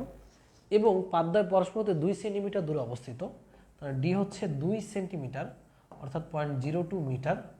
যদি পাতদ্বয়ের বিভব পার্থক্য 66 ভোল্ট হয়, 66 ভোল্ট, তবে প্রত্যেকটি পাতে চার্জের পরিমাণ কত? বুঝতেই পারতেছো, চার্জের পরিমাণ সি ইজ ইকুয়াল টু কি ভাইয়া, epsilon naught A divided by D. C বের করবা, সি দিয়ে Q is equal to CV. C এর মানটা বের করে ভি এর সাথে গুণ দিলে অঙ্ক শেষ। এই যে সি বের করলাম এখান থেকে সি বের করে ভি কত ভাইয়া 666 গুণ করলেই অ্যান্সারটা চলে আসবে। হ্যাঁ, এর চেয়ে কঠিন আসলে সম্ভব না, এর চেয়ে আরও অনেক, মানে ভার্সিটির জন্য এর চেয়ে কঠিন সম্ভব না, বাট ভার্সিটি মানে অন্য যেই কঠিন ব্যাপারগুলো আছে সেগুলো তোমাদের ভার্সিটিতে দিবে না আশা রাখি, কারণ অনেক কঠিন দিতে গেলে ক্যালকুলেশন অনেক টাফ হয়ে যায়। ভার্সিটিতে এই টাইপের কি মানে হচ্ছে একটু ক্রিটিক্স কোয়েশ্চেন দিবে, ট্রিকি কোয়েশ্চেন দিবে। আশা করি তোমরা এগুলো পারবা। ওকে, ধারকত্বের পর টাইপ 7 গাউসের সূত্র।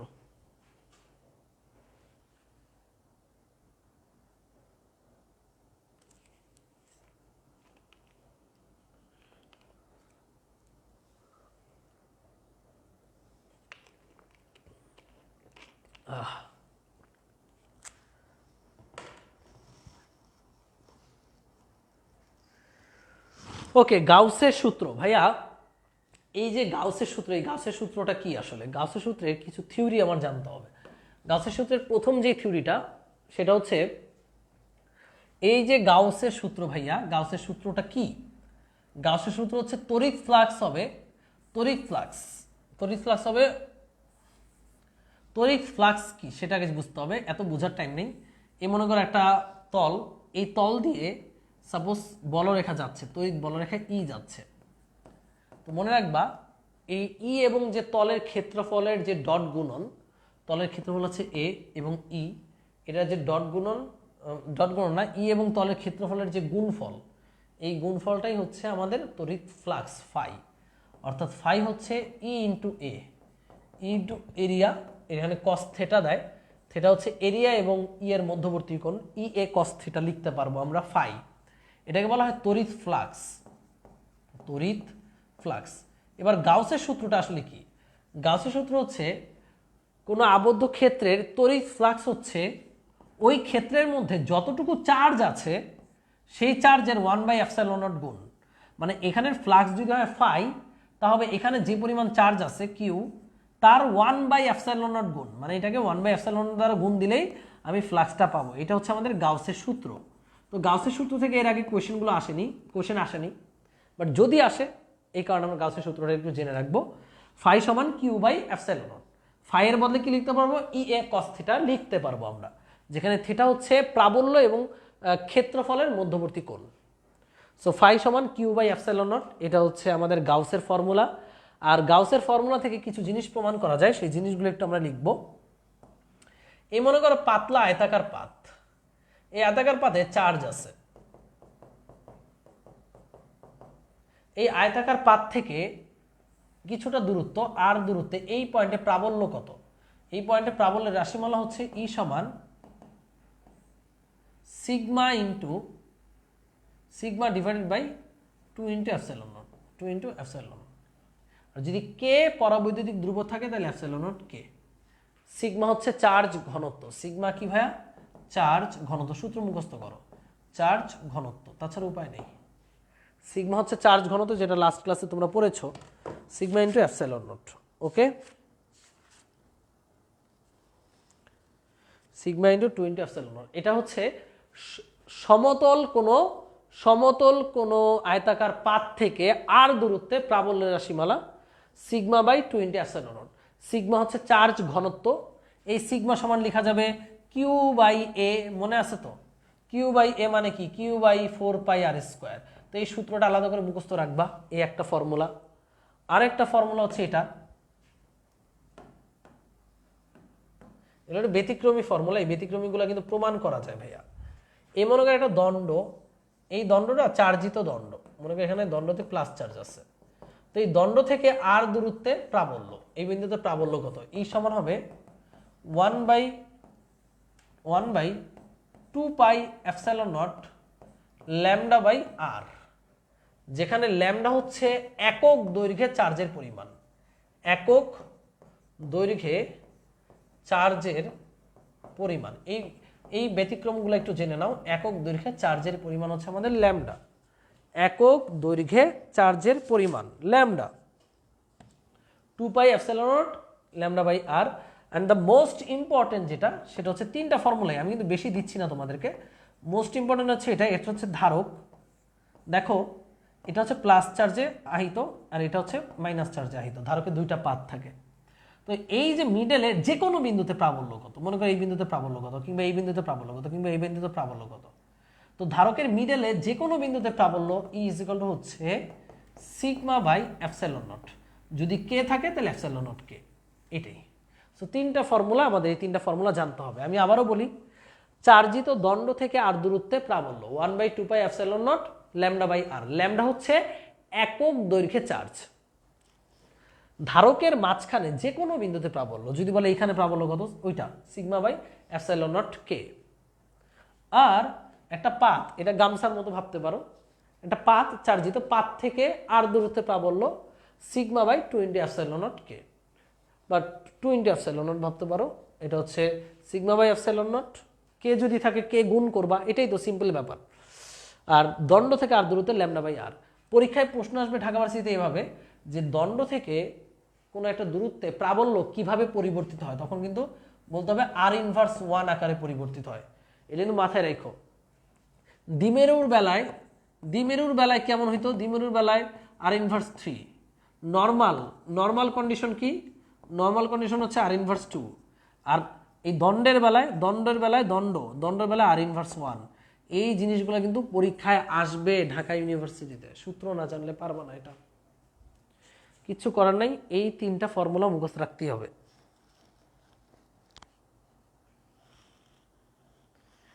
গামছা বলতে বুঝাইছি বলদ, একটা পৃষ্ঠা, সাপোজ একটা পৃষ্ঠা নিলাম, পৃষ্ঠাটা চার্জিত, পৃষ্ঠাটা একটা আয়তাকার পাত, এই আয়তাকার পাত থেকে আর দূরত্বে প্রাবল্য, এই যে এটা আয়তাকার পাত থেকে আর দূরত্বে প্রাবল্য sigma by 2 into epsilon naught, এটাই। গামছা যদি চার্জিত থাকে, ওই গামছা থেকে আর দূরত্বে প্রাবল্য 1 বাই কি sigma by 2 into epsilon naught K. গামছা যদি চার্জিত থাকে, গামছা থেকে আর দূরত্বে প্রাবল্য। ওকে, সো এখানে একটা প্রশ্ন দিছে, প্রশ্নটা হচ্ছে কোন তল দ্বারা আবদ্ধকৃত 2 একক চার্জের জন্য শূন্যস্থানে বৈদ্যুতিক ফ্লাক্স।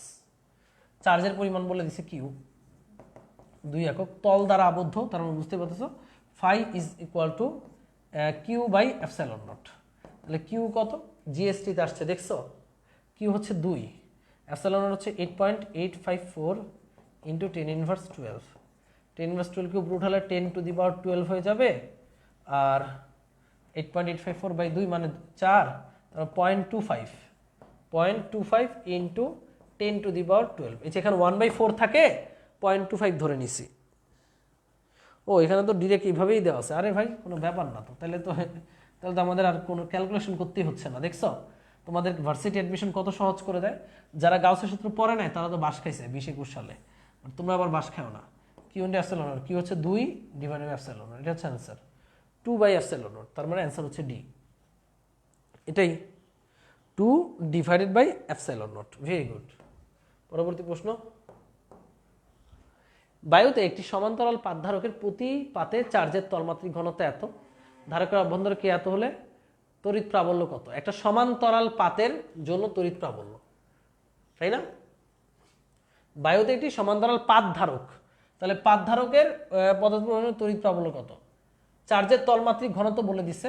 ধারকের অভ্যন্তরে কে, তাহলে অভ্যন্তরে তড়িৎ প্রাবল্য, অভ্যন্তরে একটা ধারকের অভ্যন্তরে প্রাবল্য তোমরা জানো, এখানে প্রাবল্য হচ্ছে সিগমা বাই এপসাইলন নট কে।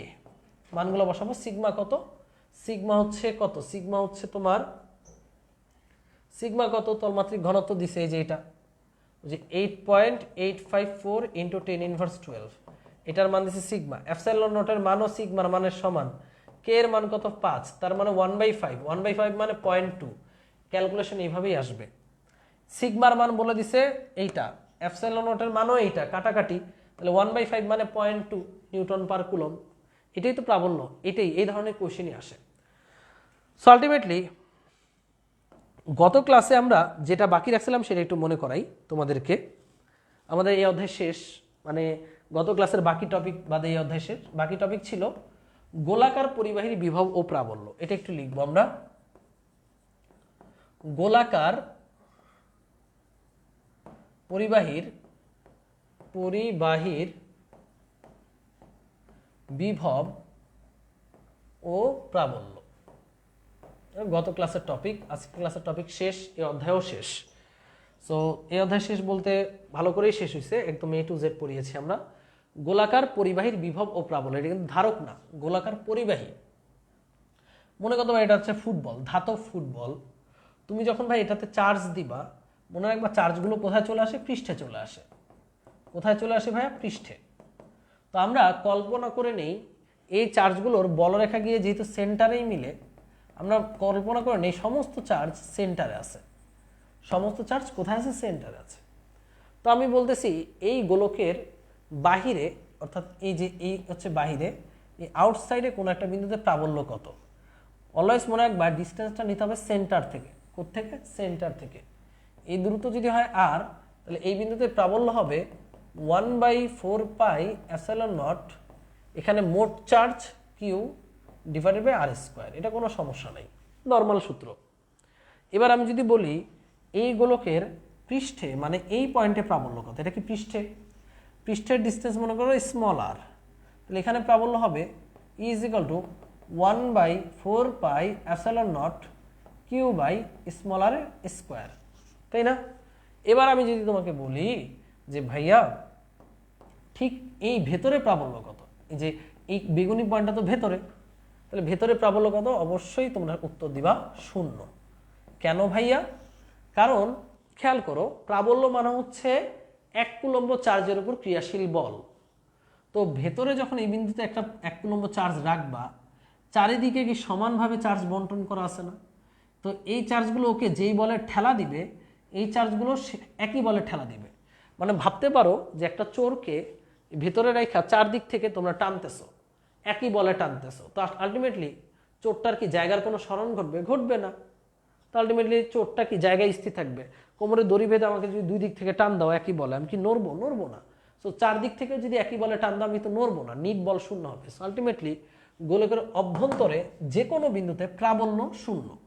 এখন অনেক বুদ্ধিমানের মাথায় আসবে, ভাইয়া এই পয়েন্টে যদি থাকতো তাইলে, আরে ভাই এই পয়েন্টে থাকলে এখানে যে প্লাসগুলো আছে তারা বেশি বিকর্ষণ করত, আর এই দূরের যে প্লাসগুলো আছে তার কম বিকর্ষণ করত। কিন্তু দেখো দূরের প্লাসগুলোর সংখ্যা অনেক বেশি, কাছের প্লাসগুলোর সংখ্যা অনেক কম। যখন এইখানে আছে তখন এতটুকুর কাছে, বাট এখান থেকে দূরে। তো আলটিমেটলি সবাই মিলে কম বিকর্ষণ করলে যা হয়, আর কম মিলে বেশি বিকর্ষণ করলে নিট বল শূন্যই হবে। মোট কথা এই গোলকের অভ্যন্তরে প্রাবল্য শূন্য শূন্য শূন্য। তাহলে এই গেল প্রাবল্য। এবার বিভব। ভাই গোলকের অভ্যন্তরে বিভব বিভব এ হচ্ছে গোলক, এ হচ্ছে গোলক। এরপর আমরা গ্রাফ আঁকবো, তাহলে ক্লিয়ার হয়ে যাবে। এ হচ্ছে গোলক। এবার অভ্যন্তরে বিভব বা পৃষ্ঠে বিভব ভালো করে দেখো। সেন্টার থেকে মনে করো আর দূরত্ব, এখানে বিভবের রাশিমালা নর্মাল যেটা জানো সেটাই 4/ε0 Q/r। এবার আমাকে বললো পৃষ্ঠে কত, পৃষ্ঠের দূরত্ব কত, মনে করো স্মল আর। এখানে পৃষ্ঠে হচ্ছে ভি সমান 1/4πε0 Q/r, কারণ স্মল আর, ব্যাসার্ধ স্মল আর। এবার বললো ভেতরে বিভব কত, ভেতর বলতে এখান থেকে এই যে এই ভেতরের বিভব কত। মনে রাখবা এই ভেতরের যে বিভব সেটা পৃষ্ঠের সমান, পৃষ্ঠের সমান। তো তোমাকে যদি ভেতরে বিভব বের করতে বলে, তুমি সবসময় পৃষ্ঠেরটা বের করবা। কোথারটা বের করবা? পৃষ্ঠেরটা। ধরো বলে দিলে এটা 1 মিটার আর ব্যাসার্ধ 5 মিটার, তো তুমি কি 1 মিটার দিয়ে বের করবা? না, ভেতরের বিভব পৃষ্ঠের সমান। তুমি পৃষ্ঠেরটা বের করবা, পৃষ্ঠেরটা বের করে বসায় দিবা। এই 1 মিটার কোনো কাজেই আসবে না। ভেতরে যদি বলে সেন্টারেও বিভব কত, কার সমান? পৃষ্ঠের সমান। কেন? মজা দেখো, ভেতরে কি প্রাবল্য শূন্য। প্রাবল্য যদি শূন্য হয়, আমি র্যান্ডম দুইটা বিন্দু দিচ্ছি। মনে করো এটা এ বিন্দু, এটা বি বিন্দু। আমি এ থেকে বিতে একটা চার্জ আমি স্থাপন সরাবো, তাহলে আমার কাজ হবে ডব্লু। আমরা জানি ডব্লু সমান charge into VB minus VA. Last ক্লাসে শিখিয়েছি আমরা ভিবি এ থেকে বিতে নিচ্ছি, যেহেতু ভিবি মাইনাস ভিএ। তো ভাইয়া ভেতরে প্রাবল্য শূন্য মানে কি? বলও শূন্য। তাহলে কাজ মানে কি? বল ইন্টু সরণ। তাহলে বল যদি শূন্য হয়, কাজও শূন্য। কিউ ইন্টু ভিবি ব্র্যাকেট দিয়ে ভিবি মাইনাস ভিএ, তাহলে 0/কিউ মানে শূন্য। তাহলে ভিবি ইজ ইকুয়াল টু হবে ভিএ। অর্থাৎ গোলকের অভ্যন্তরে প্রতিটি বিন্দুর বিভব সমান এবং তা পৃষ্ঠের সমান। পৃষ্ঠ থেকেও যদি এখানে নিতা, তাহলে ভিএ সমান ভিবি সমান পৃষ্ঠের বিভব। মোট কথা পৃষ্ঠের বিভবটাই সর্বোচ্চ এবং অভ্যন্তরেও এটাই সমান। তো আমরা যদি দুইটা গ্রাফ আঁকি বিভব আর প্রাবল্যের, গ্রাফ দুইটা কেমন হবে দেখাই তোমাকে। তো গ্রাফ আঁকতে এসেছি, দূরত্ব কেন্দ্র থেকে দূরত্ব, কেন্দ্র থেকে দূরত্ব, কেন্দ্র থেকে দূরত্ব, আর এদিকে রাখবো আমরা বিভবকে, বিভব। তো তোমরা আমাকে বলো, মনে করো সেন্টার থেকে দূরত্ব, বিভব কি সেন্টারে আছে? অবশ্যই আছে। কার সমান? পৃষ্ঠের সমান। এটা মনে করো ব্যাসার্ধ আর। তো ব্যাসার্ধ আর পর্যন্ত কি ভাই বিভব আছে নাকি নাই? আছে। এখানে বিভব আছে। এটা কি পৃষ্ঠে? পৃষ্ঠ থেকে যতই দূরে যাবা বিভব কমতে থাকবে ব্যস্তানুপাতিক হারে। ভি ইজ ব্যস্তানুপাতিক 1/r, তাই না? কিন্তু এখানে কি বিভব আছে না? অবশ্যই আছে। কার সমান? পৃষ্ঠের সমান। এরকম হবে পৃষ্ঠের, মানে হচ্ছে বিভবের গ্রাফটা হবে এরকম গোলাকার পরিবাহীর ক্ষেত্রে। দেখো এটা সেন্টার, সেন্টারে বিভব আছে। কার সমান? কার সমান? পৃষ্ঠের সমান। এরপর পৃষ্ঠেও বিভব আছে। কার সমান? পৃষ্ঠের সমান। এবার পৃষ্ঠ থেকে যতই দূরে যাবা বিভব কমবে ব্যস্তানুপাতিক হারে। এগুলো বিভবের গ্রাফ। আর প্রাবল্যের গ্রাফটা কেমন হবে ভাইয়া? বুঝতে পারতেছো অনেকে, ই আর এটা দূরত্ব, দূরত্ব। তো বলো সেন্টারে কি প্রাবল্য আছে? নাই। পুরো আর পর্যন্ত কোনো প্রাবল্য নাই, এই পর্যন্ত কোনো প্রাবল্য নাই। এবার পৃষ্ঠে আসতো, প্রাবল্য পাইছো। পৃষ্ঠ থেকে যতই দূরে যাওয়া প্রাবল্য কমবে। কেমন হারে কমবে? প্রাবল্য কমবে, প্রাবল্য কমতেই থাকবে। কেমন হারে কমবে? বর্গের ব্যস্তানুপাতিক হারে। ই ইজ প্রপোর্শনাল টু 1/r²। কিন্তু ভিতরে কিন্তু কোনো প্রাবল্য নাই, ভিতরে প্রাবল্য শূন্য। দেখো সেন্টারেও প্রাবল্য শূন্য, এই যে সেন্টার প্রাবল্য শূন্য। সেন্টার থেকে পৃষ্ঠের আগ পর্যন্ত প্রাবল্য শূন্য। পৃষ্ঠে গিয়ে প্রাবল্য পাইছো, পৃষ্ঠ থেকে যতই দূরে যাবা প্রাবল্য কি ভাইয়া? কমবে। কেমন হারে কমবে? বর্গের ব্যস্তানুপাতিক হারে কমবে। এই তো, এই হচ্ছে আমাদের বিভব প্রাবল্য।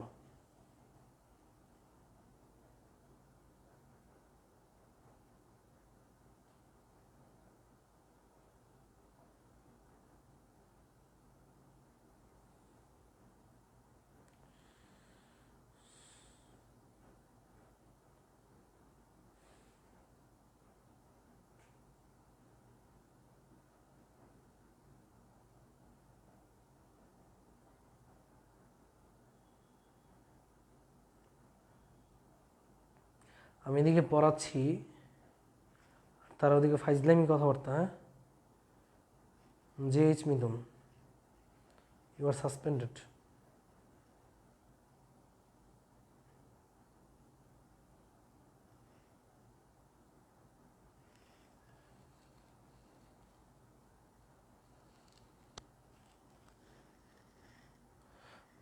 আজে বাজে কমেন্ট চলবে আর এইভাবে সাসপেন্ড হবে। সেকেন্ডটা কিসের গ্রাফ? প্রাবল্য ভার্সেস দূরত্বের গ্রাফ ভাইয়া, প্রাবল্য ভার্সেস দূরত্ব।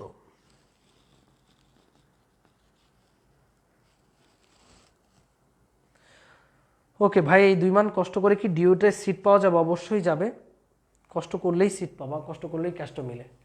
জাস্ট একটা কথাই বলি, ঢাকা ইউনিভার্সিটির বিগত 20 বছরের ফিজিক্স কেমিস্ট্রি, 20 বছর না হলে অন্তত 12 বছরের ফিজিক্স কেমিস্ট্রি ম্যাথ বায়োলজি প্রশ্ন ব্যাংকে বেশি গুরুত্ব দাও।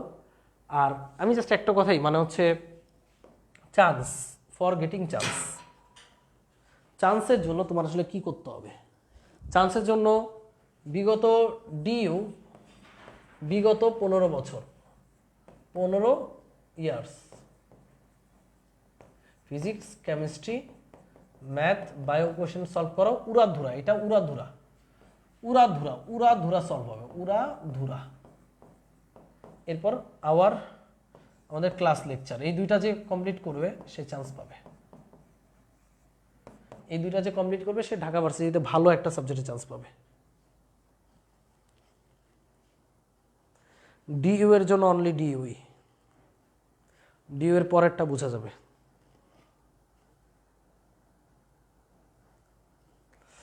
আচ্ছা, তো তোমরা অনেকে আশা করি সব ক্লিয়ার হইছো। তোমাদের এই অধ্যায়ে টোটাল এই 6টা টাইপই আছে, 6টা গাউসের সূত্র সহ 7টা টাইপ। তো আমরা কুলম্ব বল পড়েছি, প্রাবল্য পড়েছি, বিভব পড়েছি, তারপরে পড়েছি, তলমাত্রিক ঘনত্ব পড়েছি, ধারক পড়লাম, তারপরে তোমাদের জন্য বললাম হচ্ছে গোলাকার পরিবাহীর ধারকত্ব, তড়িৎ দ্বিমেরু, গাউসের সূত্র। এই 6-7টা টাইপই আছে। কোনো রিভিশন ক্লাস হবে না? রিভিশন ক্লাস হবে না, প্রশ্ন ব্যাংক সলভ আমরা দিব। অলরেডি তোমরা যারা বলতেছো যে ভাই রিভিশন ক্লাস হবে কি না, বিলিভ মি ভাই, ফিজিক্সে যেই কয়টা ক্লাস করাইছি আমি, প্রত্যেকটাতে ওই অধ্যায়ে যত প্রশ্ন ভার্সিটিতে আসছে সবগুলো করাইছি। বিশ্বাস না হলে প্রশ্ন ব্যাংক সলভ করো, তাহলে বুঝবা। রিপিট কোয়েশ্চেন হয় কিন্তু খুব কম হয়, ইদানিং প্রশ্ন খুব স্ট্যান্ডার্ড করে, তো তাই। একজন বলছে ফিজিক্সে কীভাবে ইমপ্রুভ করবো ভাই, যদি একটু কাইন্ডলি বলতেন। আচ্ছা, তোমাদের একটু কমেন্ট পড়ি, যেহেতু অধ্যায়টা আজকে একটু শেষ, আমাদের অধ্যায়টা শেষ, আমি একটু কমেন্ট পড়ি। কালকে চলতরিত অধ্যায় ক্লাসে থাকবা, অনেক ইম্পর্টেন্ট, অনেক ইম্পর্টেন্ট, মানে অনেক ইম্পর্টেন্ট। হ্যাঁ, একজন বলছো যে ভাইয়া ফিজিক্সে ইমপ্রুভ করবো কীভাবে, একটু কাইন্ডলি বলতে, ফিজিক্সটা কতটুকু কীভাবে পড়লে? লেকচার পড়ো, ক্লাস লেকচার ভালো মতো পড়ো ভাই। রিটেনের জন্য কি করবো? আমরা যা পড়াই তাহাই রিটেন, মানে এমসিকিউর কিছু নেই, রিটেনের জন্য কিছুই নেই, এক্সট্রা কিছু নেই। 15 বছর কোথায় পাবা? উদ্ভাসে পাবা না, 15 বছর অন্য জায়গাতে খুঁজতে হবে। চলতরিত কি আপনি পড়াবেন? অবশ্যই চলতরিত আমিই পড়াবো। কেন সুমাইয়া আক্তার মিতু, কোনো সমস্যা আছে?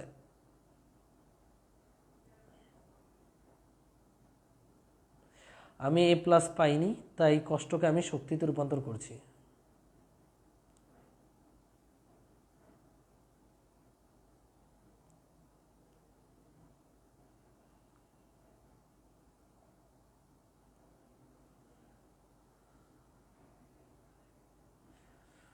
ওকে,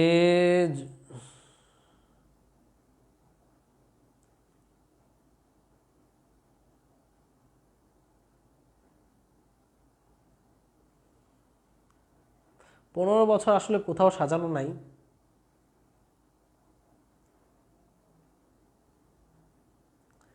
নিয়াজ ভাই কি নিবে না? অবশ্যই নিবে, কেন নিবে না ভাই? আপনাদের বইটা কি 15 ইয়ার থেকে এখন পর্যন্ত গুলো আছে? আমাদের বইয়ে যা আছে তা যদি কমপ্লিট করো ভালো করতে পারবা।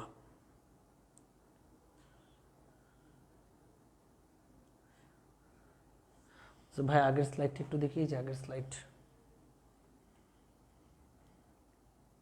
এখন সবাই উড়া ধরে কমেন্ট করতেছে। ওকে, সব বলো আজকের ক্লাসটি তোমরা বুঝতে পেরেছো কিনা, কমেন্ট সেকশনে একটু জানিয়ে দাও যে আজকের ক্লাসটি তোমরা ক্লিয়ার কিনা, একটু কমেন্টে জানাও ভাইয়ারা।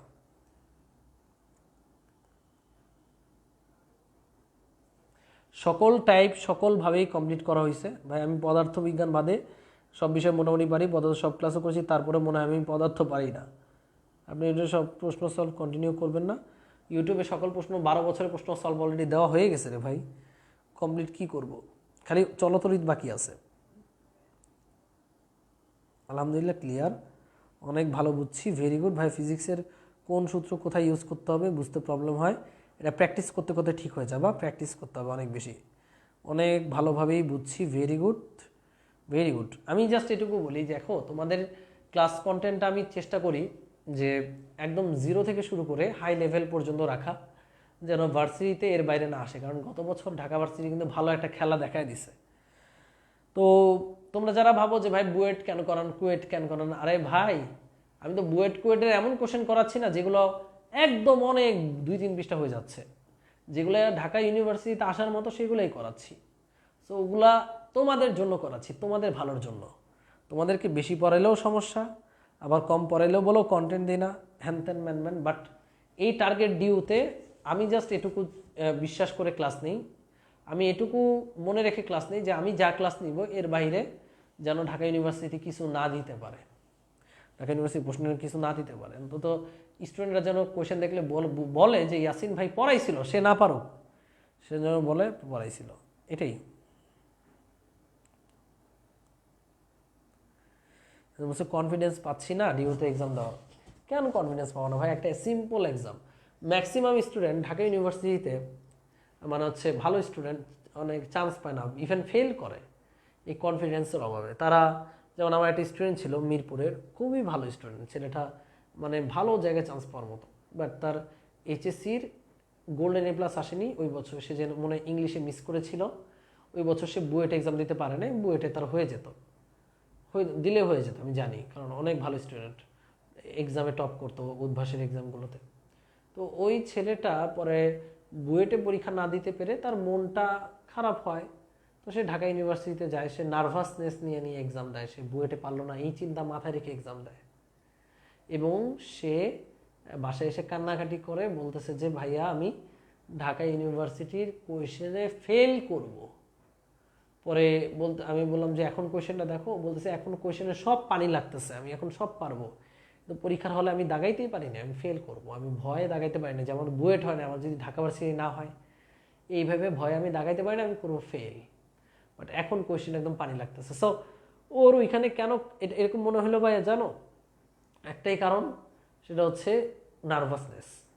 সো এটা যতটা সম্ভব ত্যাগ করতে হবে। আমরা যারা কার ড্রাইভ করি, মানে হচ্ছে যারা গাড়ি চালায়, আমিও তো গাড়ি চালাই 4 চাকা আর কি, ওই সকল গাড়ি দেখবা যে গাড়িতে 2টা জিনিস থাকে, একটা হচ্ছে অ্যাক্সিলারেটর আর একটা হচ্ছে ব্রেক পাশাপাশি। তো মাঝে মাঝে ভুলে তুমি ব্রেকের জায়গায় অ্যাক্সিলারেটর চাপ দিলে গাড়িটা অনেক স্পিড হয়, তাই না? মনে করো ভুলে তুমি ব্রেক করতে গিয়ে অ্যাক্সিলারেটর চাপ দিয়ে দিলা, গাড়ি স্পিড পাচ্ছে, সামনে আরেকটা মানুষ, এমনকি মানুষকে তুমি মেরে ফেলবা।